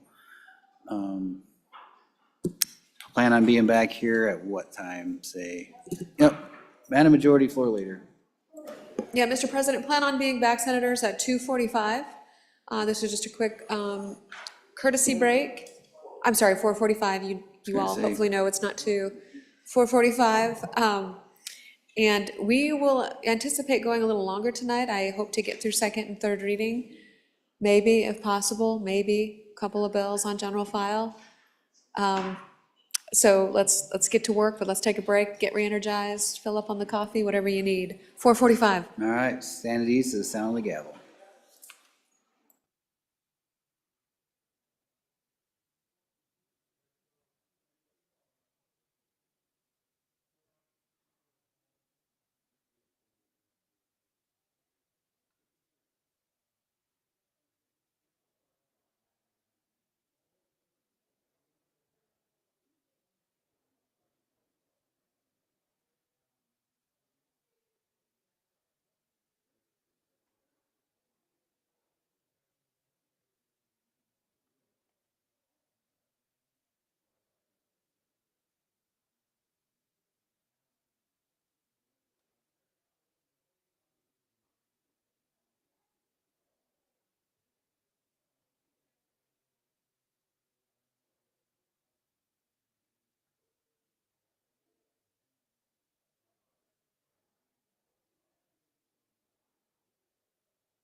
Senate will come back to order. We are on Senate File 1, second reading amendment number 27. Senate File Clerk, 1, please read. second reading amendment to number 27, Section 346, Natural Disaster Mitigation Loans, page 79 after line 10, insert. Senator Ide. Thank you, Mr. President. I move second reading Amendment 27 to Senate File 1 and ask for your favorable consideration. What this is, folks, is it's a little more conservative approach to that Section 346 on natural disaster mitigation loans. There's a bill out there right now that I'm not on the bill, but I like the bill that accomplishes this in a scaled down version effectively. So I'll just tell you what I'm trying to replace this Section 346 without reading the whole bill. Essentially, Senate File 195, if you want to look it up, it's a $50,000 or $50 million appropriation from the general fund. It's administered by the Department of Ag. It's a 0% loan. It's a 3-year loan. They do have to put up collateral, farmers and ranchers, and they have to qualify credit score wise. The bill has in it at least a 550 credit score. There is a 2% fee. The borrower pays 1% of that, and the other 1%. Let's see, it's a total of 2%, 1% to the borrower, and I think the state pays the other 1%. So, I mean, I understand you folks from that area up there that really got hammered. I sympathize with you, but I don't know, that 346, that's a lot of fat in that thing, and in my opinion, the state shouldn't be in the banking business anyway.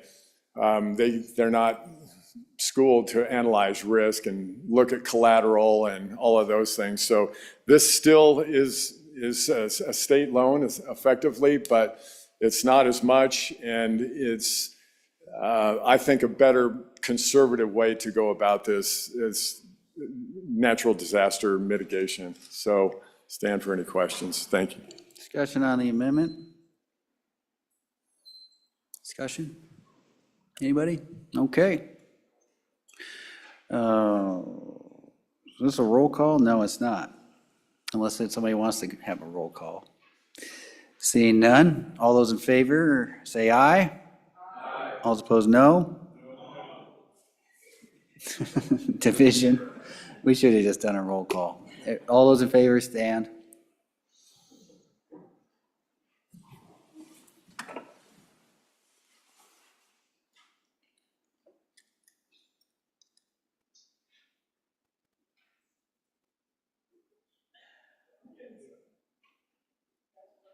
All opposed?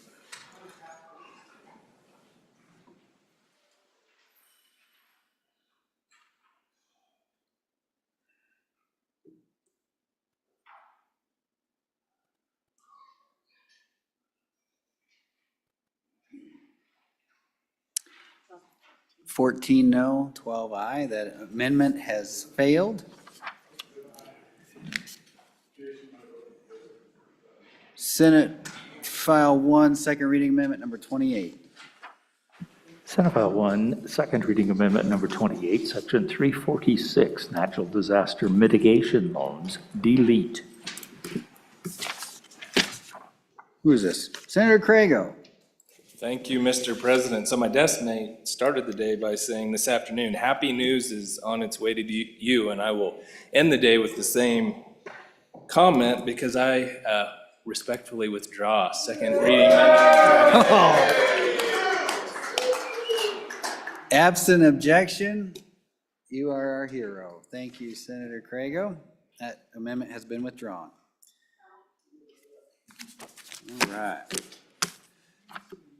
Senate File 1, having been read 2 separate times, the question is, shall the bill be read a 3rd time? Hearing no objection, it is so ordered. And amendments are closed.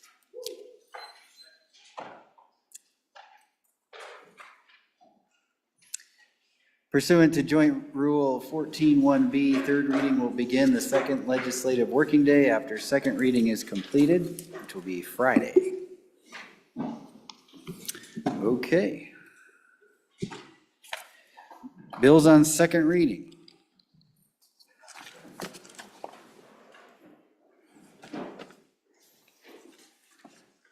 Senate File 77, 2nd reading of the Senate File. Senate File 77, compelled speech is not free speech. Senate File 77, having been read 2 separate times, the question is, shall the bill be read a 3rd time? Hearing no objection, it is so ordered. Senate File 98, 2nd reading of the Senate File. Senate File 98, school board trustees party affiliation. Senate File 98, having been read 2 separate times, the question is, shall the bill be read a 3rd time? Hearing no objection, it is so ordered. Senate File 104, 2nd reading of the Senate File. Senate File 104, probate code revisions. There is an amendment. Would the reading clerk please read in the amendment? Senate File 104, 2nd reading amendment number 1, page 2, line 18, delete. Senator Olson. Thank you, Mr. President. I move 2nd reading amendment number 1 to Senate File 104 and do ask for your favorable consideration. So this is just in response to the conversation that we had yesterday on this bill.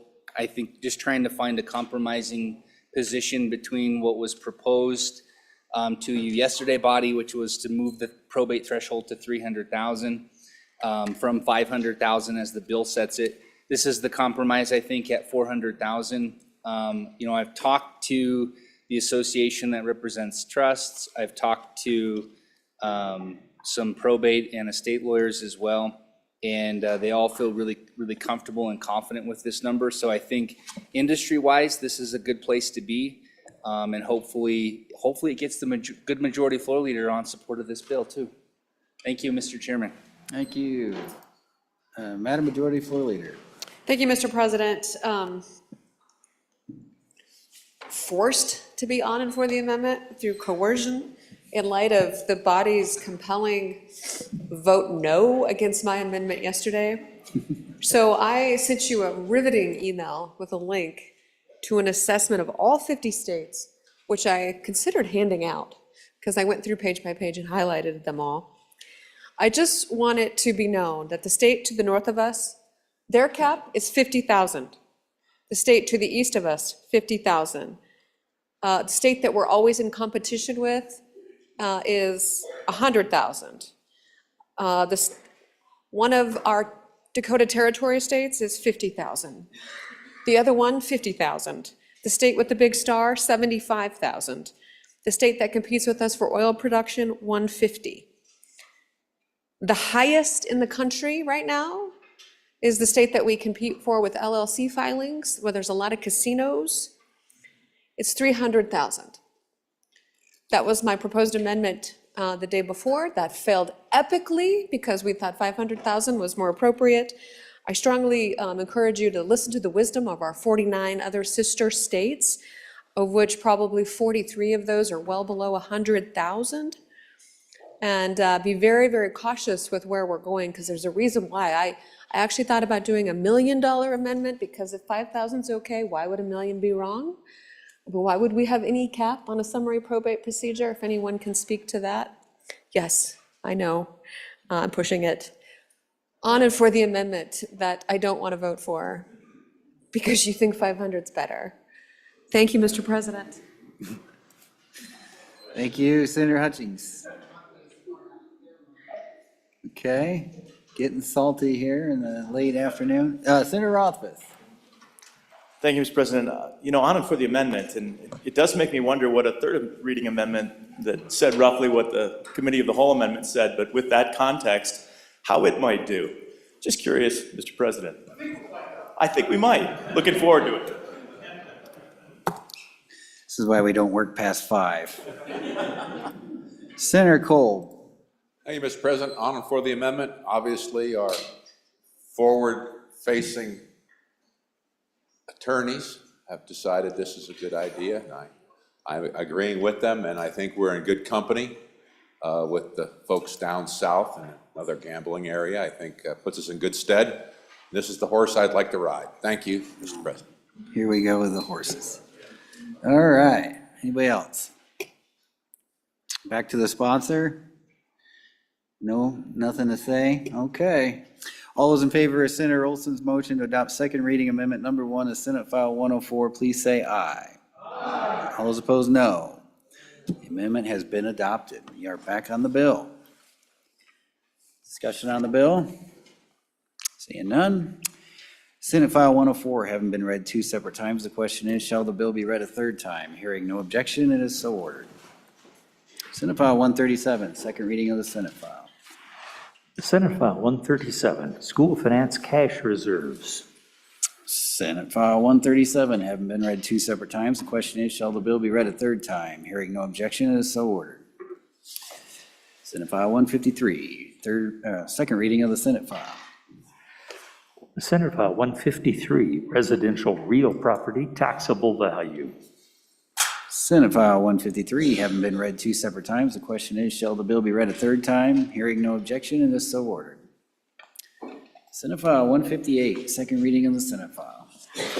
Senate File 158, Virtual Credit Cards and Network Leasing Dental Services. Oh, we have an amendment, and that belongs to Senator Jones. Mr. President, I move second reading amendment number 1 to Senate File 158.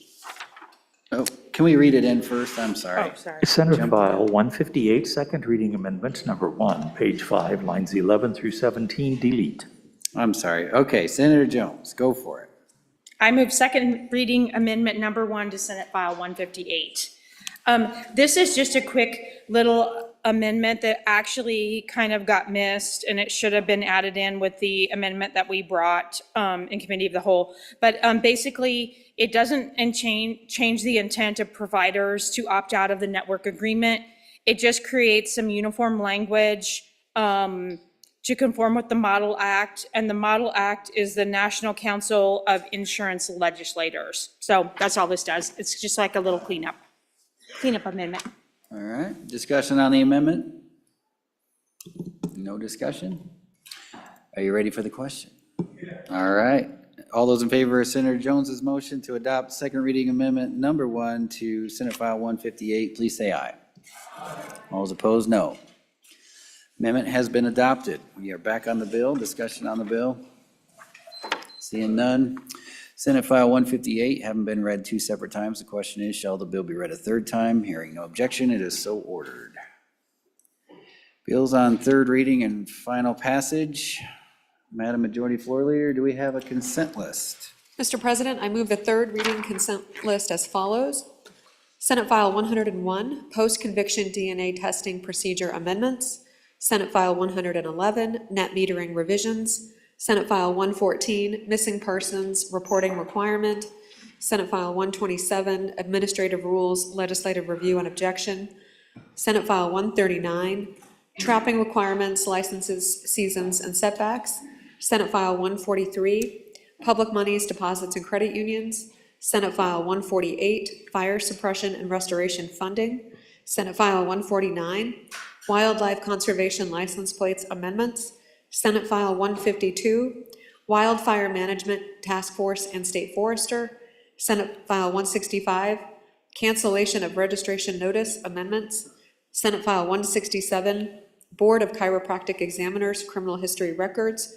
Senate File 186, Advanced Nuclear Reactor Manufacturers Fuel Storage.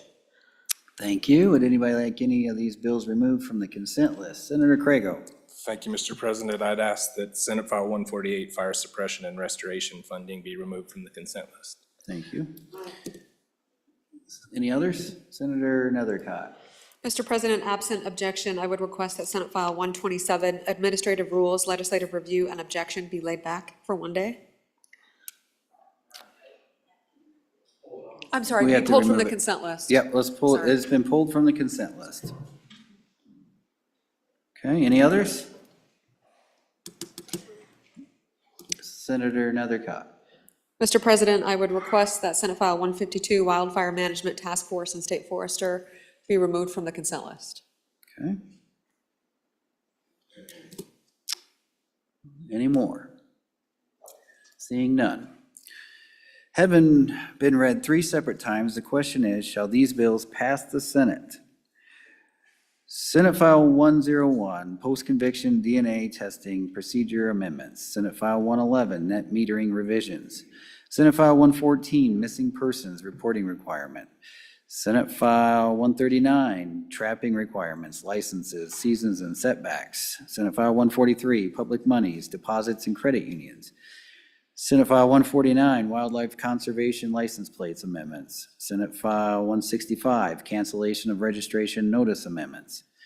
Senate File 167, Board of Chiropractic Examiners Criminal History Records, and Senate File 186, Advanced Nuclear Reactor Manufacturers Fuel Storage. The Chief Clerk will call the roll. On the consent list, Anderson? Aye. Barlow, excused. Boner? Brennan? Aye. Case? Aye. Cooper? Aye. Grego? Aye. Crum, excused. Dockstader? Aye. Driscoll? Aye. French, excused. Guru? Aye. Hicks? Aye. Hutchings? Aye. Ide? Aye. Jones? Aye. Cole? Aye. Landon? Aye. Larson, excused. McEwen? Aye. Nethercott? Olson? Aye. Pappas? Aye. Pearson? Aye. Rothfuss? Aye. Salazar? Aye. Schuler? Aye. Scott? Aye. Smith? Aye. Steinmetz? Aye. President Beitman? Aye. On the consent list, 27 aye, 4 excused.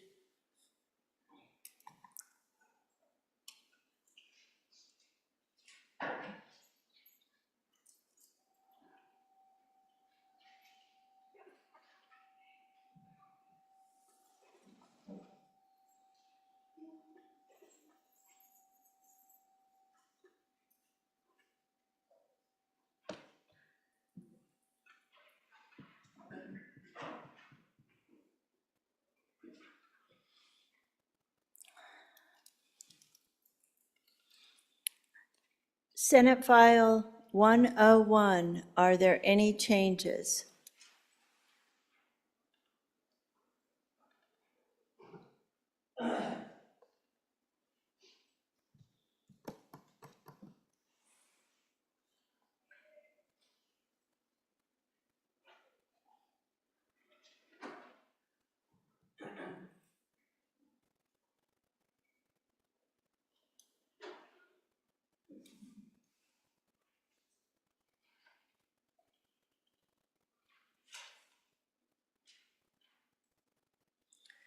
I'm going to have to do mail, so it'll be just a minute.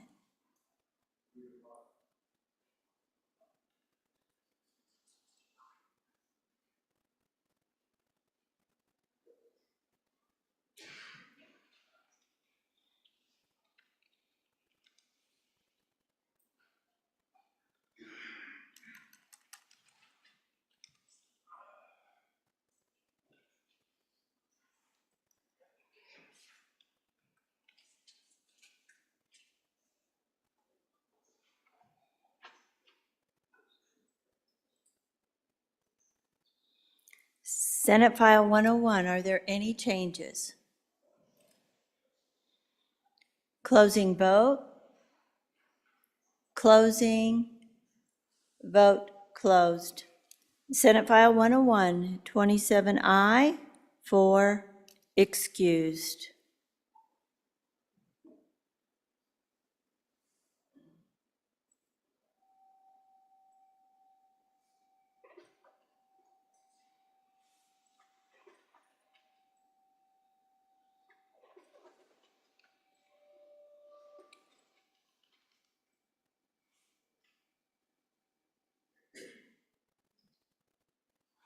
Senate File 111, are there any changes? Boner? Boner, aye to no. Ide? Aye to no. Salazar? Aye to no. McEwen? Aye to no. Schuler? Aye to no. Smith? Aye to no. Pearson? Aye to no. Craigo? Aye to no. Pappas? Aye to no. Nethercott? Aye to no. Guru? Aye to no. Hutchings? Aye to no. Bateman, I don't know. Beitman? Aye to no. Olson? Aye to no. Closing vote. Anderson? No. Driscoll? No. Jones? Aye to no. Closing vote. Closing vote closed. Senate File 111, 10 aye, 17 no, 4 excused.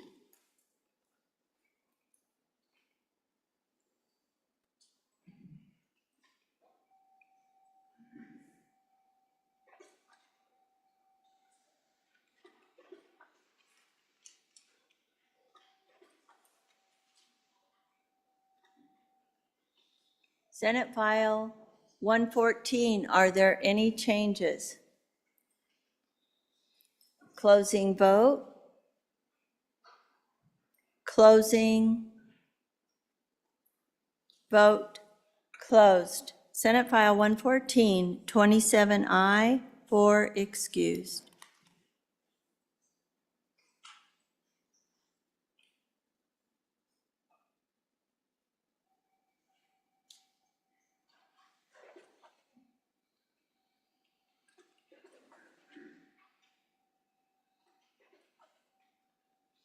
Senate File 139, are there any changes? Hicks, no. Kolb, no. Craigo, no. Pearson, no. Steinmetz, no. Driscoll, no. Ide, no. Cooper, no. McEwen, no. Smith, no. Bateman, no. Beitman, no. Dockstetter, no. Closing vote. Closing.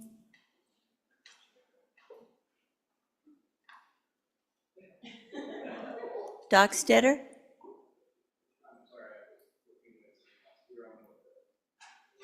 Senate File 139.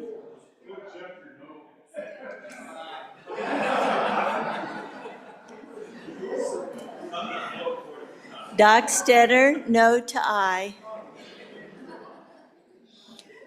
Closing vote. Closing. Vote closed. Senate File 139. 16 aye, 11 no, 4 excused.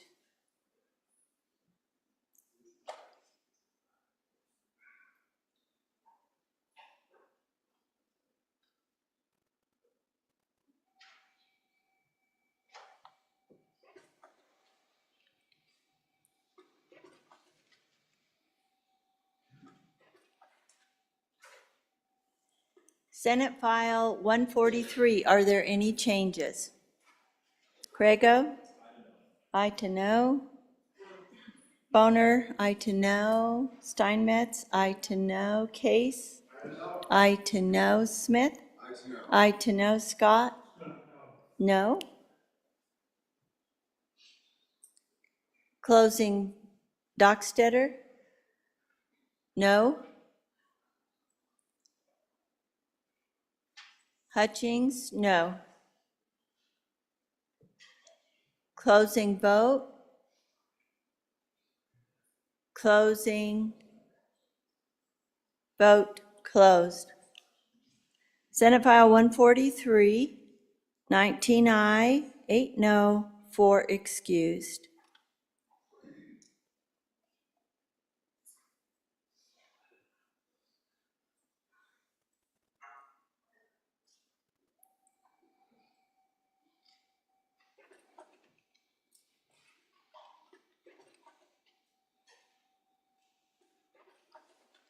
Senate File 149, are there any changes?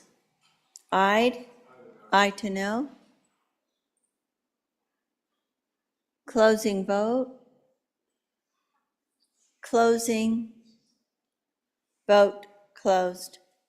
Senate File 149, 26 aye, 1 no, 4 excused.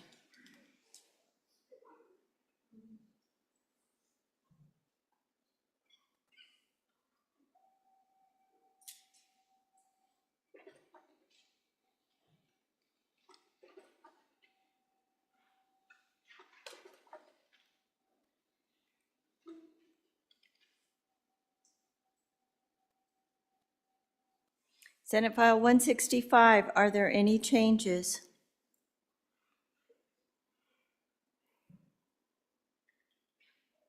Closing vote.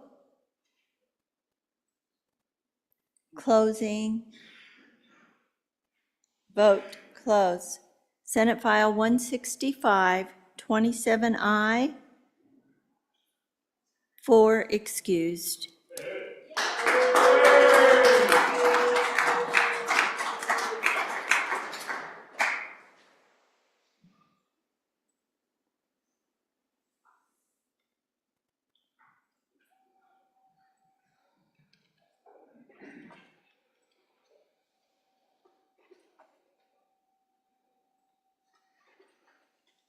Senate File 167, are there any changes?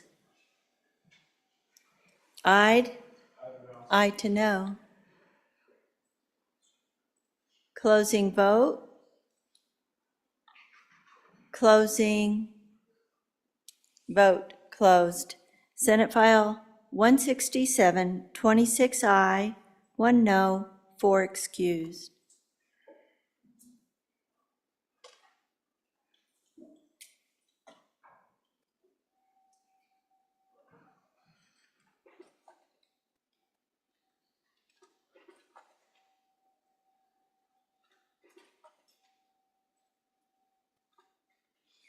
Senate File 186, are there any changes?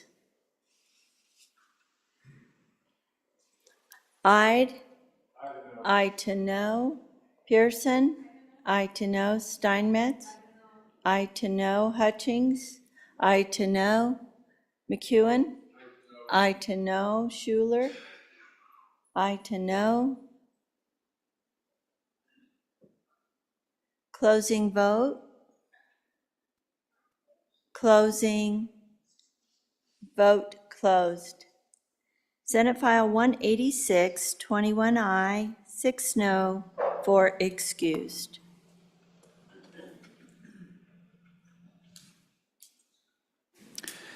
Having received the affirmative vote of the majority of the members elected to the Senate, Senate File 101, post-conviction DNA testing procedure amendments. Senate File 114, missing persons reporting requirement. Senate File 139, trapping requirements, licenses, seasons, and setbacks. Senate File 143, public monies, deposits, and credit unions. Senate File 149, wildlife conservation license plates amendments. Senate File 165, cancellation of registration notice amendments. Senate File 167, Board of Chiropractic Examiners Criminal History Records, and Senate File 186, Advanced Nuclear Reactor Manufacturers Fuel Storage, have passed the Senate. Senate File 111 have net metering revisions. Having failed to receive the affirmative vote of the majority of the members elected to the Senate, Senate File 111 has failed to pass the Senate. Bills on third reading.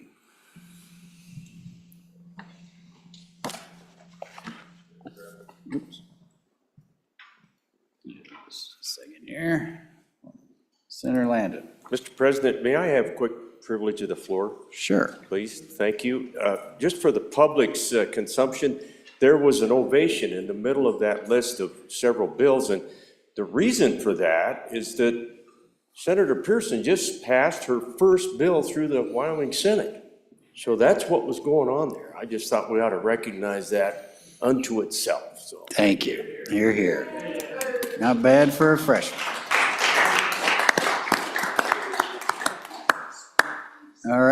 Senate File 127, third reading of the Senate file.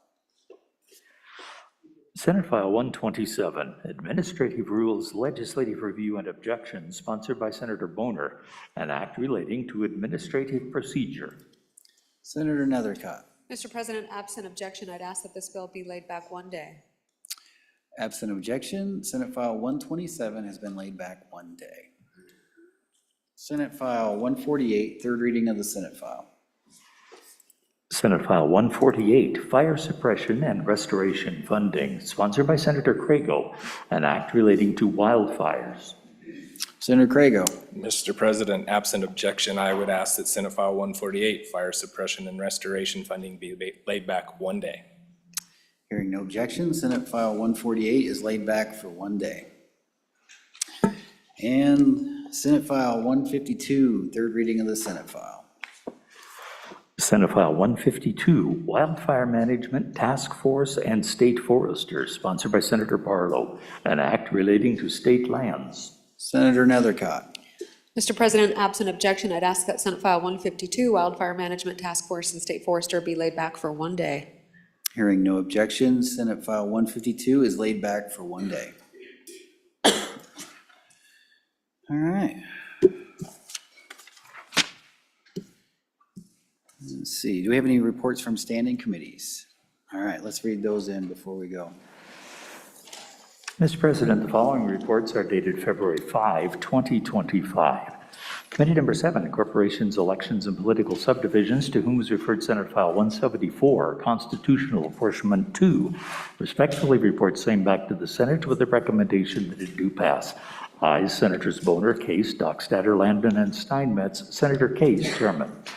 Committee number 4, Education, to whom is referred Senate File 156, Expenditure of State Funds on K-12 Public Schools, respectfully reports same back to the Senate with the recommendation that it do pass amended. Ayes, Senators Brennan, Olson, and Scott. No, Senators Rothfuss and Schuler. Senator Schuler, Chairman.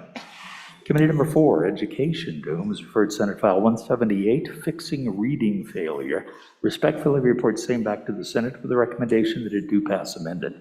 Ayes, Senators Brennan, Olson, and Scott. No, Senators Rothfuss and Schuler. Senator Schuler, Chairman.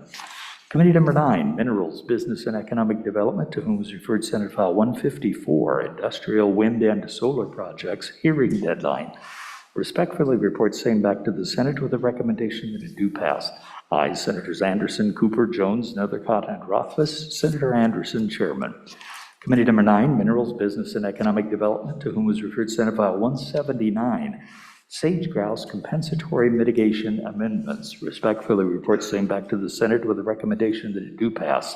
Ayes, Senators Anderson, Jones, Nethercott, and Rothfuss. Excuse Senator Cooper. Senator Anderson, Chairman.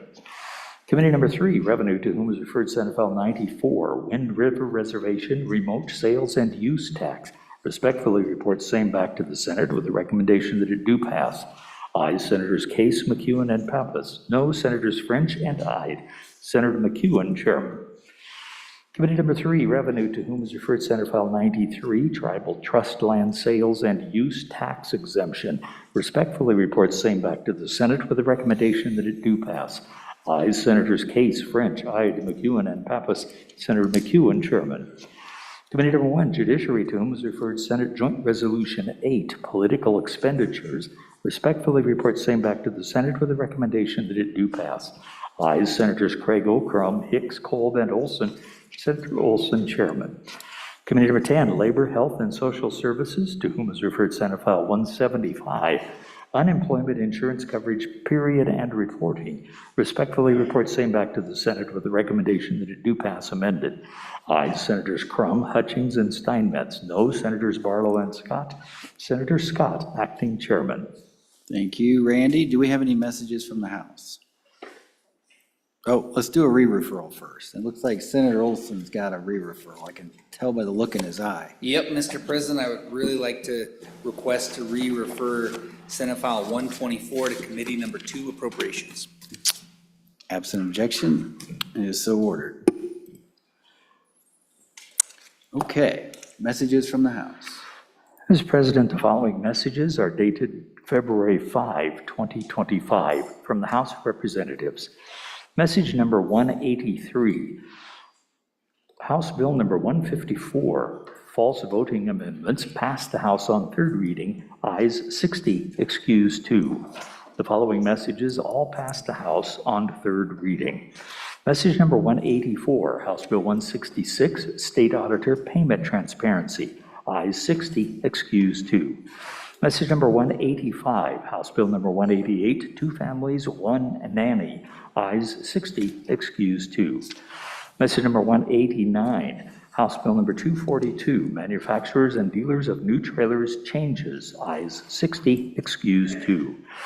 Message number 190, House Bill number 279, Property Tax Exemptions, Order of Application, ayes 60, excused 2. Message number 199, House Bill number 293, repealing the School Foundation Program Reserve Account, ayes 53, noes 7, excused 2. Mr. President, the following bills passed the House on third reading in amended forms. Message number 182, House Bill number 97, Property Conveyances Near Critical Infrastructure, ayes 60, excused 2. Message number 186, House Bill number 189, Harmful Communication Minors, ayes 59, noes 1, excused 2. Message number 187, House Bill number 226, License Plate Search and Rescue Council, ayes 58, noes 2, excused 2. Message number 188, House Bill number 227, Executive Order Time Limitations, ayes 60, excused 2. Message number 192, House Bill number 316, School Finance Model Recalibration 2, ayes 60, excused 2. Message number 193, House Bill number 132, Annual Permits for Specified Commercial Loads, ayes 59, noes 1, excused 2. Message number 194, House Bill 183, Net Metering Amendments, ayes 56, noes 4, excused 2. Message number 195, House Bill number 238, Ballot Harvesting Prohibition, ayes 52, noes 8, excused 2. Sincerely, Katie Talbot, House Chief Clerk. Thank you, Randy. Senator Scott? Mr. President, Senate File 175, I believe it was just read in, unemployment insurance coverage period and reporting has an appropriation in it, and if it's been read in, I ask it be re-referred to committee number 2 per rules. Okay. Absent objection, Senate File 175 is re-referred to Committee Number 2, Appropriations. All right, Madam Majority Floor Leader. Mr. President, I move that the Senate resolve itself into Committee of the Whole. You've heard the motion. All those in favor say aye. Aye. Those opposed, no. The one aye has it. Come on up, Senator Office. Ciao.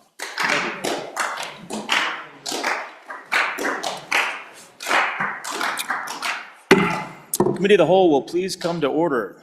First bill for our consideration is not in front of me. Let's see, this stack does not match that, oh wait. All right, let's make sure we're doing this right. It's still not what I'm seeing.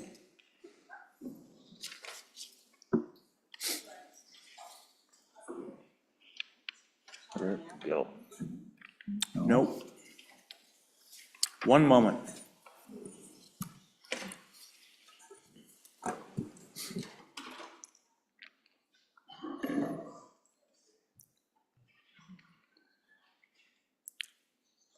If anyone wants to sing a song, maybe while we wait, you're welcome to. Good morning to you. Good morning to you. Perfect. Excellent. And with that, the first bill for your consideration is Senate File 100. Will the reading clerk please read the Senate file? Senate File 100, Child Witness Courtroom Procedures, sponsored by Senator Schuler, an act relating to criminal procedure. It was referred to Committee Number 1, which returned a committee recommendation that it do pass amended. Ayes Senators Crago, Crum, Kolb, and Olson. Excused Senator Hicks. Senator Olson, Chairman. You've heard the reading of the Senate file. What is your pleasure, Senator Olson? Thank you, Mr. Chairman. I move that when the committee of the whole rises to report that it do so with the recommendation that Senate File 100 do pass. There is a standing committee amendment, which I would ask to be read in at this time. Senate File 100, Standing Committee Amendment Number 1, page 2, line 4, delete. Senator Olson. Yeah, thank you. I'll go ahead and move standing committee amendment number 1 to Senate File 100. Ask for your favorable consideration and turn the explanation of the bill over to the bill sponsor from UNA County. Thank you so much. Senator Schuler, to you. Thank you, Mr. Chairman, and thank you for the rendition of the good morning to you. Kind of makes me feel better about how late it is tonight. Anyway, I bring you, good Senator, Senate File 100, Child Witnesses Courtroom Procedure. This bill kind of, basically, I think comes about as some of the testimony that we heard in one of our joint committees this summer. We're seeing a huge increase, unfortunately, in sexual crimes against our Wyoming children, and them having to be re-traumatized in courtrooms because they have to testify against their offenders. So what Senate File 100 does, it allows children less than 16 in cases of sexual assault or incest to testify outside the presence of the defendant and the jury. Before allowing this testimony, the court does have to have a hearing, and they will decide basically if testifying in the courtroom would cause the child to suffer more than de minimis emotional distress, and that remote testimony by the child would be necessary to protect the welfare of the child. So the court may also exclude the defendant from being physically present in the same room if their presence would substantially cause substantial emotional distress, and if they would impair their ability of the child to communicate. We heard some cases during testimony that were just horrific of some of these young people that had to testify, some of them against their own father, stepdad, their abuser, and so on. It was pretty sad. Anyway, if the defendant is excluded, the child may testify by the way of a closed circuit television or other secure technology, and it shall be televised live in the courtroom simultaneously. The defendant may waive the right to have their image televised in the room in which the child is testifying. The defendant may communicate by an audio system with attorneys outside the courtroom. And if the district attorney finds that there would be substantial emotional distress, they can also exclude the jury from the room in which the child is testifying. So again, the child's testimony is going to be televised at the same time to the courtroom by closed circuit TV. If they're charged with incest, sexual assault, human trafficking, or a violent felony, and they're less than 16, they also can have some certain accommodations. They can be free of nuisance or harassing tactics in the proceeding. And I mentioned this during the committee that sometimes I watch a little too much Law and Order, and you see how sometimes defendants can cause some issues where they harass them. So they can also have a person who would contribute to the well-being of the child that would be present, visible, and in close proximity. They can also have sufficient breaks, and they can also have a certified therapeutic dog present in the room with the child. Again, these are maybes if they would like them. So the court can provide for the children to testify. And I know that some people have asked a little bit about the confrontational clause of the Sixth Amendment because it generally ensures defendants a face-to-face meeting with their witness. But there are exceptions to the confrontational clause. Some of these are if the witness is unavailable or if they've testified against the accused or if they were cross-examined by the accuser's party. But the one I'm most concerned with is if there is a government interest in effective law enforcement, it outweighs the benefit of confronting witnesses. And I did look through some of the lawsuits that have actually gone to the Supreme Court, and I did find one that actually kind of fit in this category pretty well. It's U.S. versus Gaddis. They imposed reasonable limits on cross-examination based on harassment, prejudice, and the witness's safety. That was a little 8-year-old girl that was sexually abused that got that exception. So again, this is just allows an exception requiring face-to-face permission if that child witness is under circumstances to testify. At that point, if we want, we could go ahead and move the amendment. The amendment's been moved, and would you like to explain it, or would we like to have Senator Olson? I would probably defer to since it's Senator the standing Olson. committee? Yep. Okay, then let's do that. Senator Olson, on the standing committee amendment number 1, you have moved it. Thank you, Mr. Chairman. This standing committee amendment does two things. The bill applies to children who are under 16 years of age. We amended that provision to apply it to all minors, so anyone under 18 years of age. That's number one. And number two, there was a list of accommodations that can be provided to the child in the courtroom. We clarified language introducing that list, that it would have to be a reasonable accommodation and it wasn't limited to the list that's provided in the bill, just in case the judge, in the judge's discretion, thought there was another reasonable accommodation that should be provided that we couldn't think of. And so I'm asking for your favorable consideration of this standing committee amendment, but one thing I do want to tell you is that we've been doing some research on the age, and it looks like the average age for bills or for statutes like this across the country is actually 12 years of age. So we're probably going to come back on a subsequent reading with an amendment after we get a chance to work with the sponsor of the bill. But just know this is where we're at now, but we're still kind of ironing this one out. Thank you, Senator Olson. All right, any discussion on the standing committee amendment number 1? Seeing none, all those in favor of Senator Olson's motion to adopt standing committee amendment number 1 to Senate File 100, please say aye. Those opposed, no. Standing committee amendment number 1 to Senate File 100 has been adopted. We're back on the bill. Discussion on Senate File 100, child witnesses, courtroom procedures. Senator Nethercott. Thank you, Mr. Chairman. I just want the public and the body to know that courts have already been doing this, and it's certainly not a new challenge that these cases have presented. So we're putting something into statute, which really provides a very prescriptive authorization instead of some of the flexibility that not having a statute can provide. But this is the will of those in the system now, and so here we go. But certainly this is not a new challenge based on our courtrooms. It's experienced every day across the state of Wyoming, dealing with these issues. I appreciate the good work of the Judiciary Committee in doing the appropriate research and understanding the complexities of this law, recognizing that a failure to get this right would have really catastrophic consequences for the victim we're trying to protect. Thank you, Madam Majority Leader. Further discussion? Further discussion? Back to the sponsor, Senator Schuler. Thank you, Mr. Chairman, and thanks also for that. And again, when this came forward, it was mentioned at our committee, I just think people have not been taking advantage of it. Courts have not been taking advantage of it. So this does make it a little more prescriptive, but I think with the increase in all of the sexual abuse victims that we're seeing that are children, especially with the human trafficking issues, I just think this is something we need to do. I did model this after a South Dakota law that was passed in 2023, but on my research, I found there are other couple of states that are doing the same thing, and they use the age of 16, and so that's where that age came from. So I just would end with saying that remote testimony does not infringe on an accuser's confrontational right if it's necessary and it's a matter of public policy. I do trust our courts to give the option to allow these victims not to be re-victimized or re-traumatized, and I think they'll probably use this option rarely, but I think it's necessary to have that in place, and I just hope you'll vote for it. Thank you, Senator Schuler. Any further discussion? Seeing none, all those in favor of Senator Olson's motion that when the Committee of the Whole rises to report, it do so with a favorable recommendation on Senate File 100, please say aye. Those opposed, no. Senate File 100 has passed the Committee of the Whole.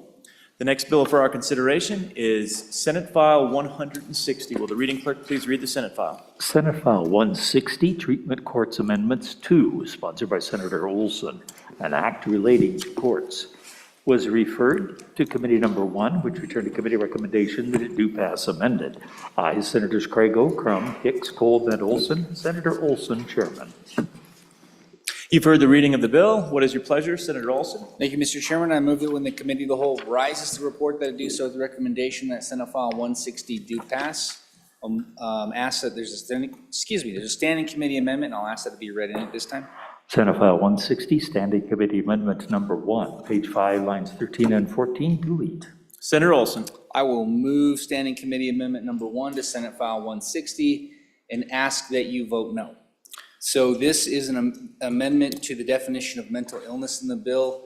It was originally being made as a reconciliation with the House Judiciary Committee, but since we've put it in place, we're realizing it's actually pretty problematic, and we want to go back to the original definition in the bill. So we may continue to work on it, but for now, just vote no. All right, and will we take action on that before we have an explanation of the bill, or should we go to the explanation first? Let's kill the amendment. Kill the amendment first. All right, any discussion on the standing committee amendment? Seeing none, all those in favor, and you've been asked to vote no, all those in favor of Senator Olson's motion to adopt standing committee amendment number 1, please say aye. Aye. Those opposed, no. The noes have it, and standing committee amendment number 1 to Senate File 160 has failed. Back to you, Senator Olson. That was a close vote. Made me nervous. It felt that way. All right, Mr. Chairman, I bring you Treatment Courts Amendments 2. This is Senate File 160. This bill is actually a product of the Joint Judiciary Interim Committee and a very good and necessary bill for our system. But it failed to make its way through the other body, and now it is here. So let me explain what this bill does. It's actually really doing just a couple of things, even though it's kind of thick. I'll explain that first. Literally half of this bill is just a language change in statute. So the very back end of the bill, what it does is it updates the words substance abuse in our statutes to the more modern language, substance use disorder. So you can narrow your bill down quite a bit if you're following along with me. That takes away half the bill. The rest of the bill, and the more important, the meat of the bill, what it does is it allows for the creation of mental health diversion programs. So these are our treatment courts that treat substance use disorders, and now we're just saying that we want those same courts to be able to have the authority to deal with mental health issues as well. Currently, there is one pilot program in the state of Wyoming for mental health diversion, and that is in Campbell County.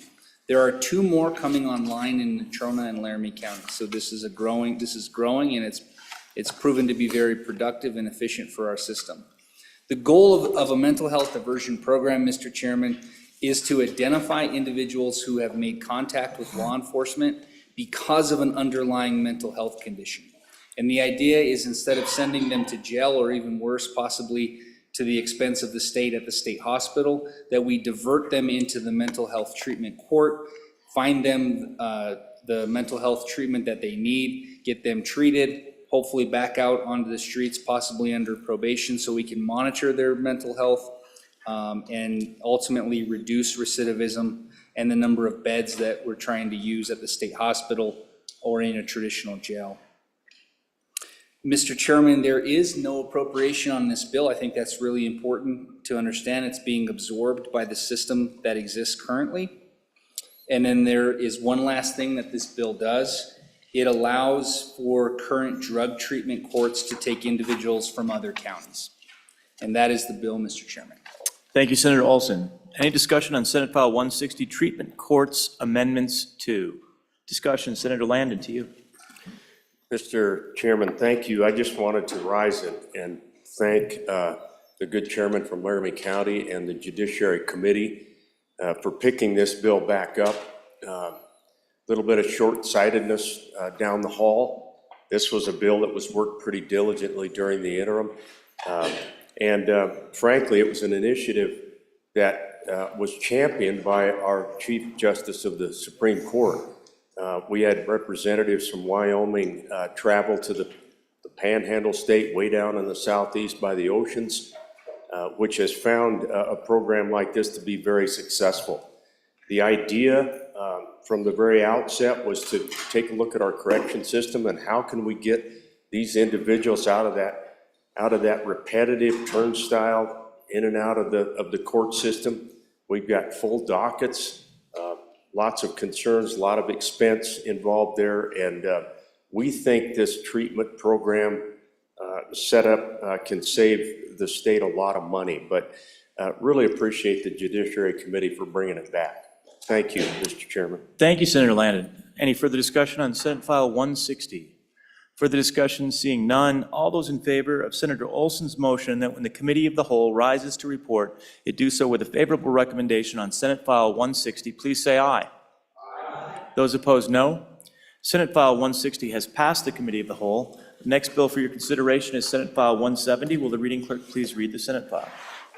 Senate File 171, City and County Regulatory Reduction, sponsored by Senator Nethercott, an act relating to cities and towns. Thank you. You've heard the reading of the Senate file.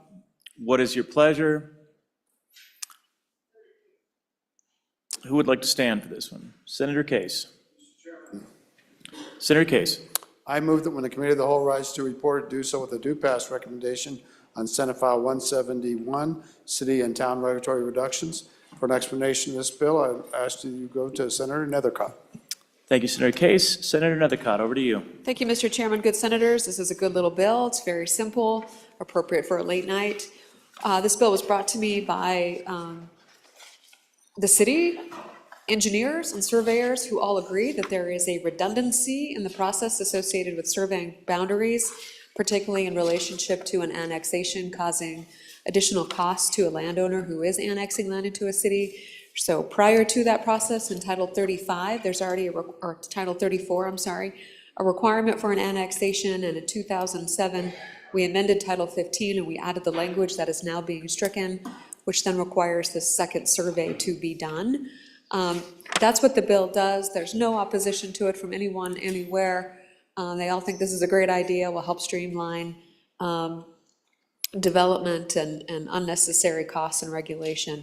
It does not affect annexation statutes. It doesn't affect that whatsoever. It doesn't give any additional authorities or rights to cities to annex. What this does is it actually is for developers and landowners who are in that process to not have to have duplicate surveys done, but it does not even come close to touching any of the annexation statutes and that process. So a good little bill supported by all. Thank you, Madam Majority Leader. Any discussion on Senate File 171, City and Town Regulatory Reduction? Seeing none, all those in favor of Senator Case's motion that when the Committee of the Whole rises to report, it do so with a favorable recommendation on Senate File 171, please say aye. Aye. Opposed, no. Senate File 171 has passed the Committee of the Whole. Senator Kolb, did you want privilege of the floor? Yeah, privilege of the floor. Yeah, it's yours.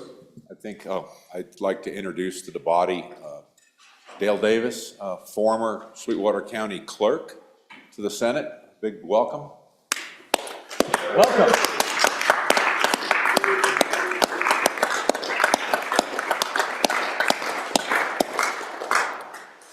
Thank you and welcome to the Senate. Back to you, Senator Nethercott, privilege of the floor. Once this started, it doesn't stop. Let's Mr. roll. Chairman, thank you. Good senators, I would like to introduce to you the incredible Laramie County Clerk, Deborah Lee.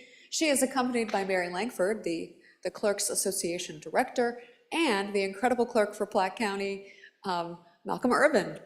Second. Welcome.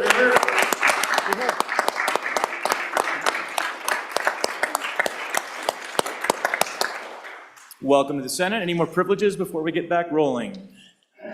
Seeing none, next file for your consideration is Senate File 132. Will the reading clerk please read the Senate file? Senate File 132, Protecting Critical Infrastructure and Systems from Drones, sponsored by Senator Jones, an act relating to defense forces and affairs. You've heard the reading of the Senate file. What is your pleasure, Senator Landon? Thank you, Mr. Chairman. I would move that when the Committee of the Whole rises to report, it do so with a due pass recommendation on Senate File 132. And I would ask that you call on the good senator from Sweetwater County to explain her bill. Good senator from Sweetwater County. Senator Jones, to you. Mr. Chairman, thank you, and hope everybody is still awake to listen to this bill. I'll start with a little bit of background that caused this bill to be drafted. The existence of the extra-large SUV-sized drones, trust me, are not a conspiracy theory. They're alive and well, and they are in the state of Wyoming.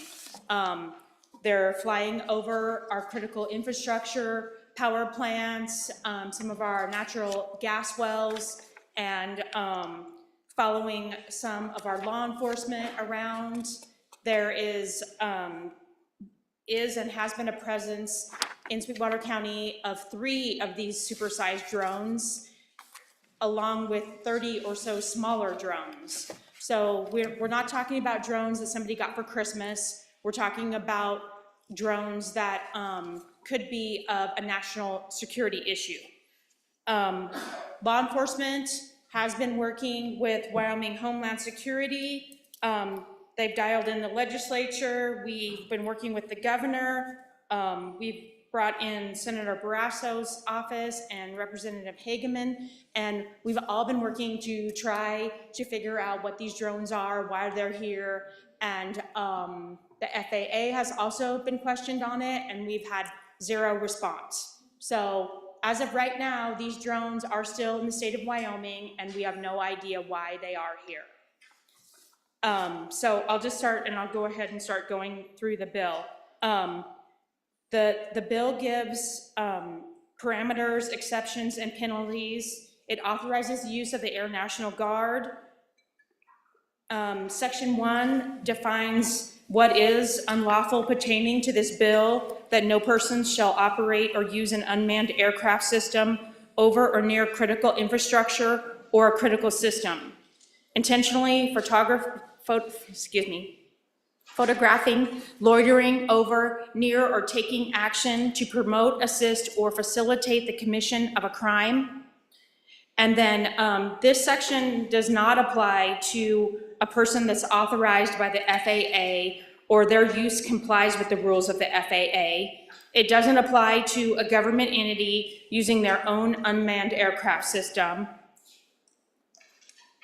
It also, I'm gonna skip over that part because we actually took care of that in the amendment, but the next use that it doesn't apply to is law enforcement agencies, emergency medical service agencies, hazardous materials response teams, disaster management agencies, or any other management agency for incident command, reconnaissance, personnel equipment deploying, monitoring, training, or any sort of related purpose like this. A person who violates this could be guilty of a misdemeanor, which is imprisonment of 6 months, a fine of $2,500, or both for a first offense. Or if it is found to be a felony, the imprisonment is not to exceed 2 years, a fine of $5,000, or both. In this bill, law enforcement does have the ability to take actions to prevent or stop the unmanned aircraft system. These actions include disabling, damaging, or removing it from the prohibited location. The governor may also order the National Guard of Wyoming to assist in taking or using reasonable actions to prevent or stop the use. There's also another paragraph that that they can land on the water of another if that is applicable. A person who operates or uses an unmanned aircraft in a manner that is not lawful under subsection A of this section shall also be guilty of a misdemeanor punished by imprisonment not to exceed 6 months and a fine of $750 or both. And moving on to the next section, that is ensuring public safety. The governor may order any designated person or commanding officer of any military unit to appear without his command to prevent or stop the use of unmanned aircraft systems, and also to perform other duties as the commander-in-chief may require, and which the militia or National Guard may lawfully perform. And the critical systems, as we are defining them in this bill, include a petroleum refinery, a petroleum chemical or rubber production, transportation, or storage or processing facility, a chemical manufacturing facility, a water or wastewater treatment facility, and water development, distribution, or conveyance system, and this does include dams, an electric generation facility, and any associated substation or switch yard, an electrical transmission or distribution substation, an electrical transmission line of not less than 69,000 volts, an electronic communication station or tower, an energy control center, a distribution operating center, a facility that transfers or distributes natural gas, including a compressor station, regulator station, city gate station or pressure limiting station, or a liquefied natural gas facility or supplier tap facility, any railroad infrastructures or facilities, a federal, state, county, chancery, or municipal court, a public safety or emergency operation facility, a federal, state, county, or municipal jail or correctional facility, or any other facility where persons are incarcerated, a federal or state military installation or facility, a hospital that receives air ambulance service. And this does define what we consider a model aircraft, and it also does define what the unmanned aircraft system is. And then there's also an amendment to the bill. And I'll go ahead and, I move standing committee amendment. We haven't had that read in yet. Let's Oh, read that sorry. in first. Senate File 132, Standing Committee Amendment Number 1, page 3, lines 15 through 17, delete. Thank you. And Senator Jones, I'll go over to Senator Landon to move that and work that. Senator Landon? Thank you, Mr. Chairman. Just jumping up to help my good friend with the bill. The standing committee amendment, has it been moved? It has not. You're going to move it. I would move standing committee amendment number 1 to Senate File 132, Mr. Chairman. Thank you. Just real quickly, if you'll go to your bill at the bottom of page 2, you'll see where this section does not apply to, and that's the verbiage and what the standing committee amendment tackles. You'll see where we deleted a section that included lines 15 through 17. We renumber, and then you go down to a new paragraph 5, Romanet 5, the use of an unmanned aircraft system by a private landowner on private property owned by the private landowner. Obviously, we want them exempted. And then when you get to the back of the bill, we also have a long list of items, and we add paragraph T, any surface, subsurface, or an in-situ mining or manufacturing infrastructure or facility. We want to make sure that we spell out where we don't want these drones. You'll notice that we take model aircraft language out of the bill. That's not what we're talking about. That has a special designation under the FAA. At any rate, be glad to answer any questions regarding the standing committee amendment. Thank you, Senator Landon. I'd call for We're on standing committee amendment number 1. Is there any question or discussion? Seeing none, all those in favor of Senator Landon's motion to adopt standing committee amendment number 1 to Senate File 132, please say aye. Those opposed, no. Standing committee amendment number 1 to Senate File 132 has been adopted. We're back on the bill. Back to you, Senator Jones. Anything to wrap up? No. Nope, you good? Okay. Discussion on Senate File 132. Senator Nethercott. Mr. Chairman, thank you. I just want to remind the body of the serious consternation we had when passing this over prisons just a couple years ago, and that bill barely passed. But recognizing now how these drones have come out and how they are a threat and they are contributing to all kinds of national security interests, criminal behavior, terrorism, and those types of things, clearly it's an issue, and I think we're going to continue to see this, this issue before us. So thank you, Mr. We Chairman. have an infestation. Senator Landon. Well, Mr. Chairman, the majority floor leader is exactly right, and given the testimony in our committee, I actually said as much about the same thing that my friend from Laramie County said. This is just the beginning, folks. These drones flying around, we learned a lot, and some of what we learned is you can't just shoot those things down. You know, that's kind of against the law. And the FAA has primacy over all of the airspace, over much of all of this. These things are flying around at 5,000 feet. So it's not like you can gather up your buddies who have the rifles in the back window of your pickup and go over there and have some target practice. These things are way up, and so I think we've got a lot to learn and a lot to be concerned with. We're not the only state. Everybody's going to be dealing with this. You might remember that I believe it was the majority floor leader was chairman of our Judiciary Committee when we took up a little bit of this drone issue on private property. You might remember that. Well, now it's getting bigger and bigger. So I think we can anticipate much more work in the legislature through its committees and a lot of concern over this. Thank you, Mr. Chairman. Thank you, Senator Landon. Any further discussion on Senate File 132? Senator Hutchings. Thank you, Mr. Chairman. Just a quick question, why this is not effective immediately? Thank you. Thank you, Senator Hutchings. Let's pile on any more questions before we go back to the sponsor. Any more questions? Seeing none, why is this not effective immediately? Senator Jones. We can make it effective immediately. I could do an amendment. Seems reasonable. Thank you. Any further questions or discussion? Senator Scott, to you.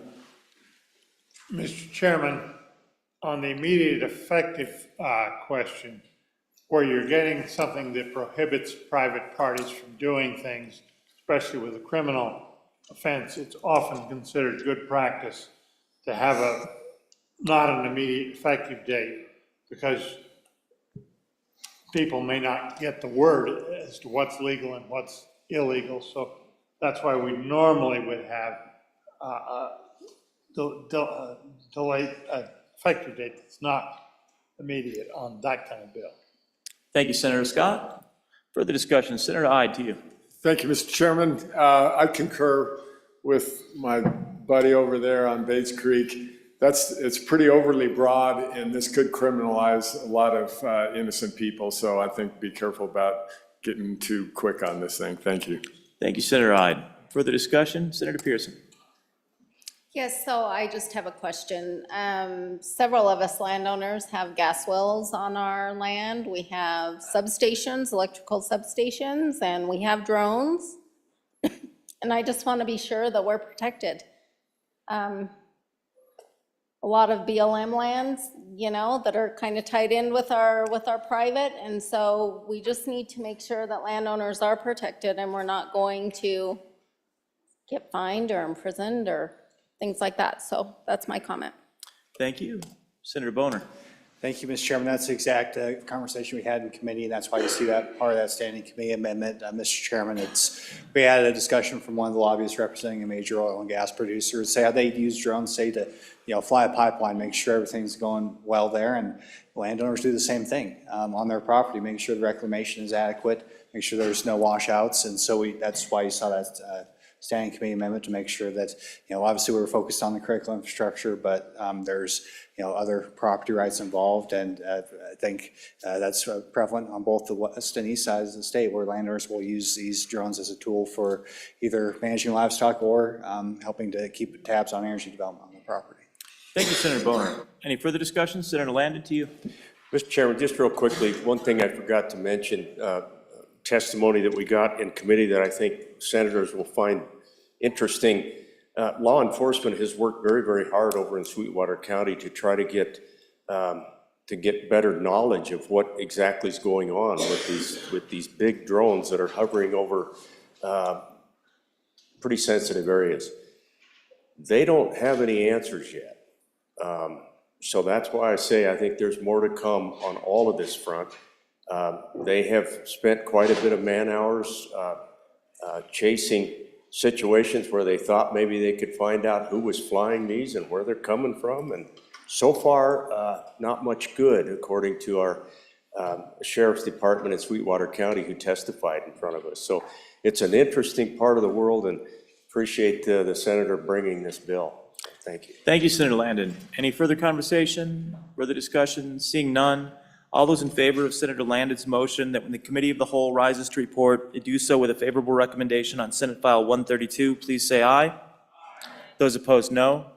Senate File 132 has passed the committee of the whole. The next bill for our Madam Majority Floor Leader. Mr. Chairman, I move that the committee of the whole rise and report. You've heard the motion. All in favor, say aye. Aye. Opposed, no. Motion carries. Mr. President.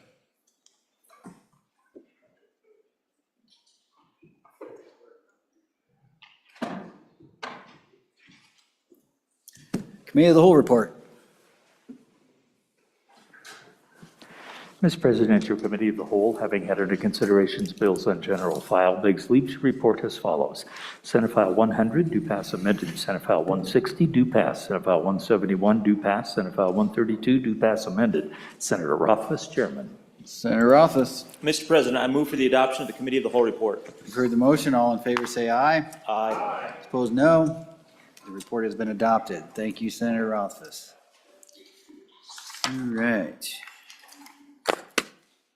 Madam Majority Floor Leader, that clears the desk. Mr. President, I move that we stand adjourned until 10 a.m. Thursday, February 6th, 2025.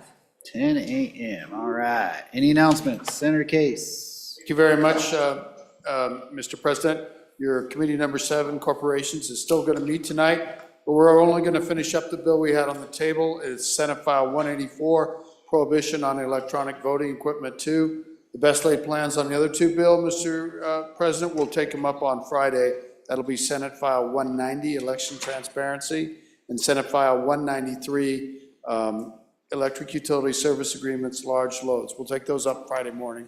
Thank you. Hopefully 8 o'clock. Thank you, Chairman and committee, for working so late tonight. Senator Olson. Thank you, Mr. Chairman. Your committee number 1, Judiciary, will meet tomorrow upon noon recess in W2 to consider its last 2 bills. Senate File 12, Permanent Protection Orders, and Senate File 35, Governmental Claims Maximum Liability Amounts. I got more coming for you, so don't get too happy. All right, anybody else? Senator Ide. Thank you, Mr. President. Standing in for Chairman French here right now.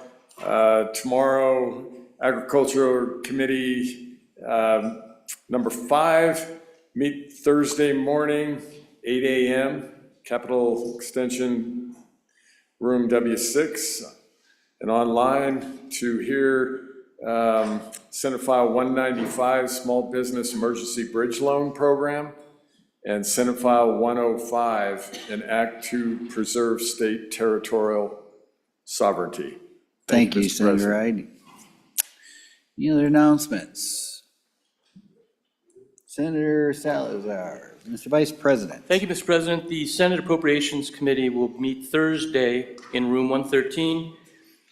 And we're going to be dealing with Senate File 189, Uniform Commercial Code Investment Securities, Senate File 187, Public Employer Retirement Plan Contributions, Senate File 197, Wyoming Generational Investment Account 2, and Senate File 123, School Finance Competitive Grants for Crossing Guards. And if time permits, we will also be dealing with Senate File 175, Unemployment Insurance Coverage Period and Reporting. Thank you, Mr. President. What time was that, Senator? That is upon noon recess in Noon room recess. 113. Got it. Thank you. All right. Any other announcements? You heard the majority floor leader. All those in favor say aye. All those opposed, no. Senate will stand recessed until 10 a.m. Thursday.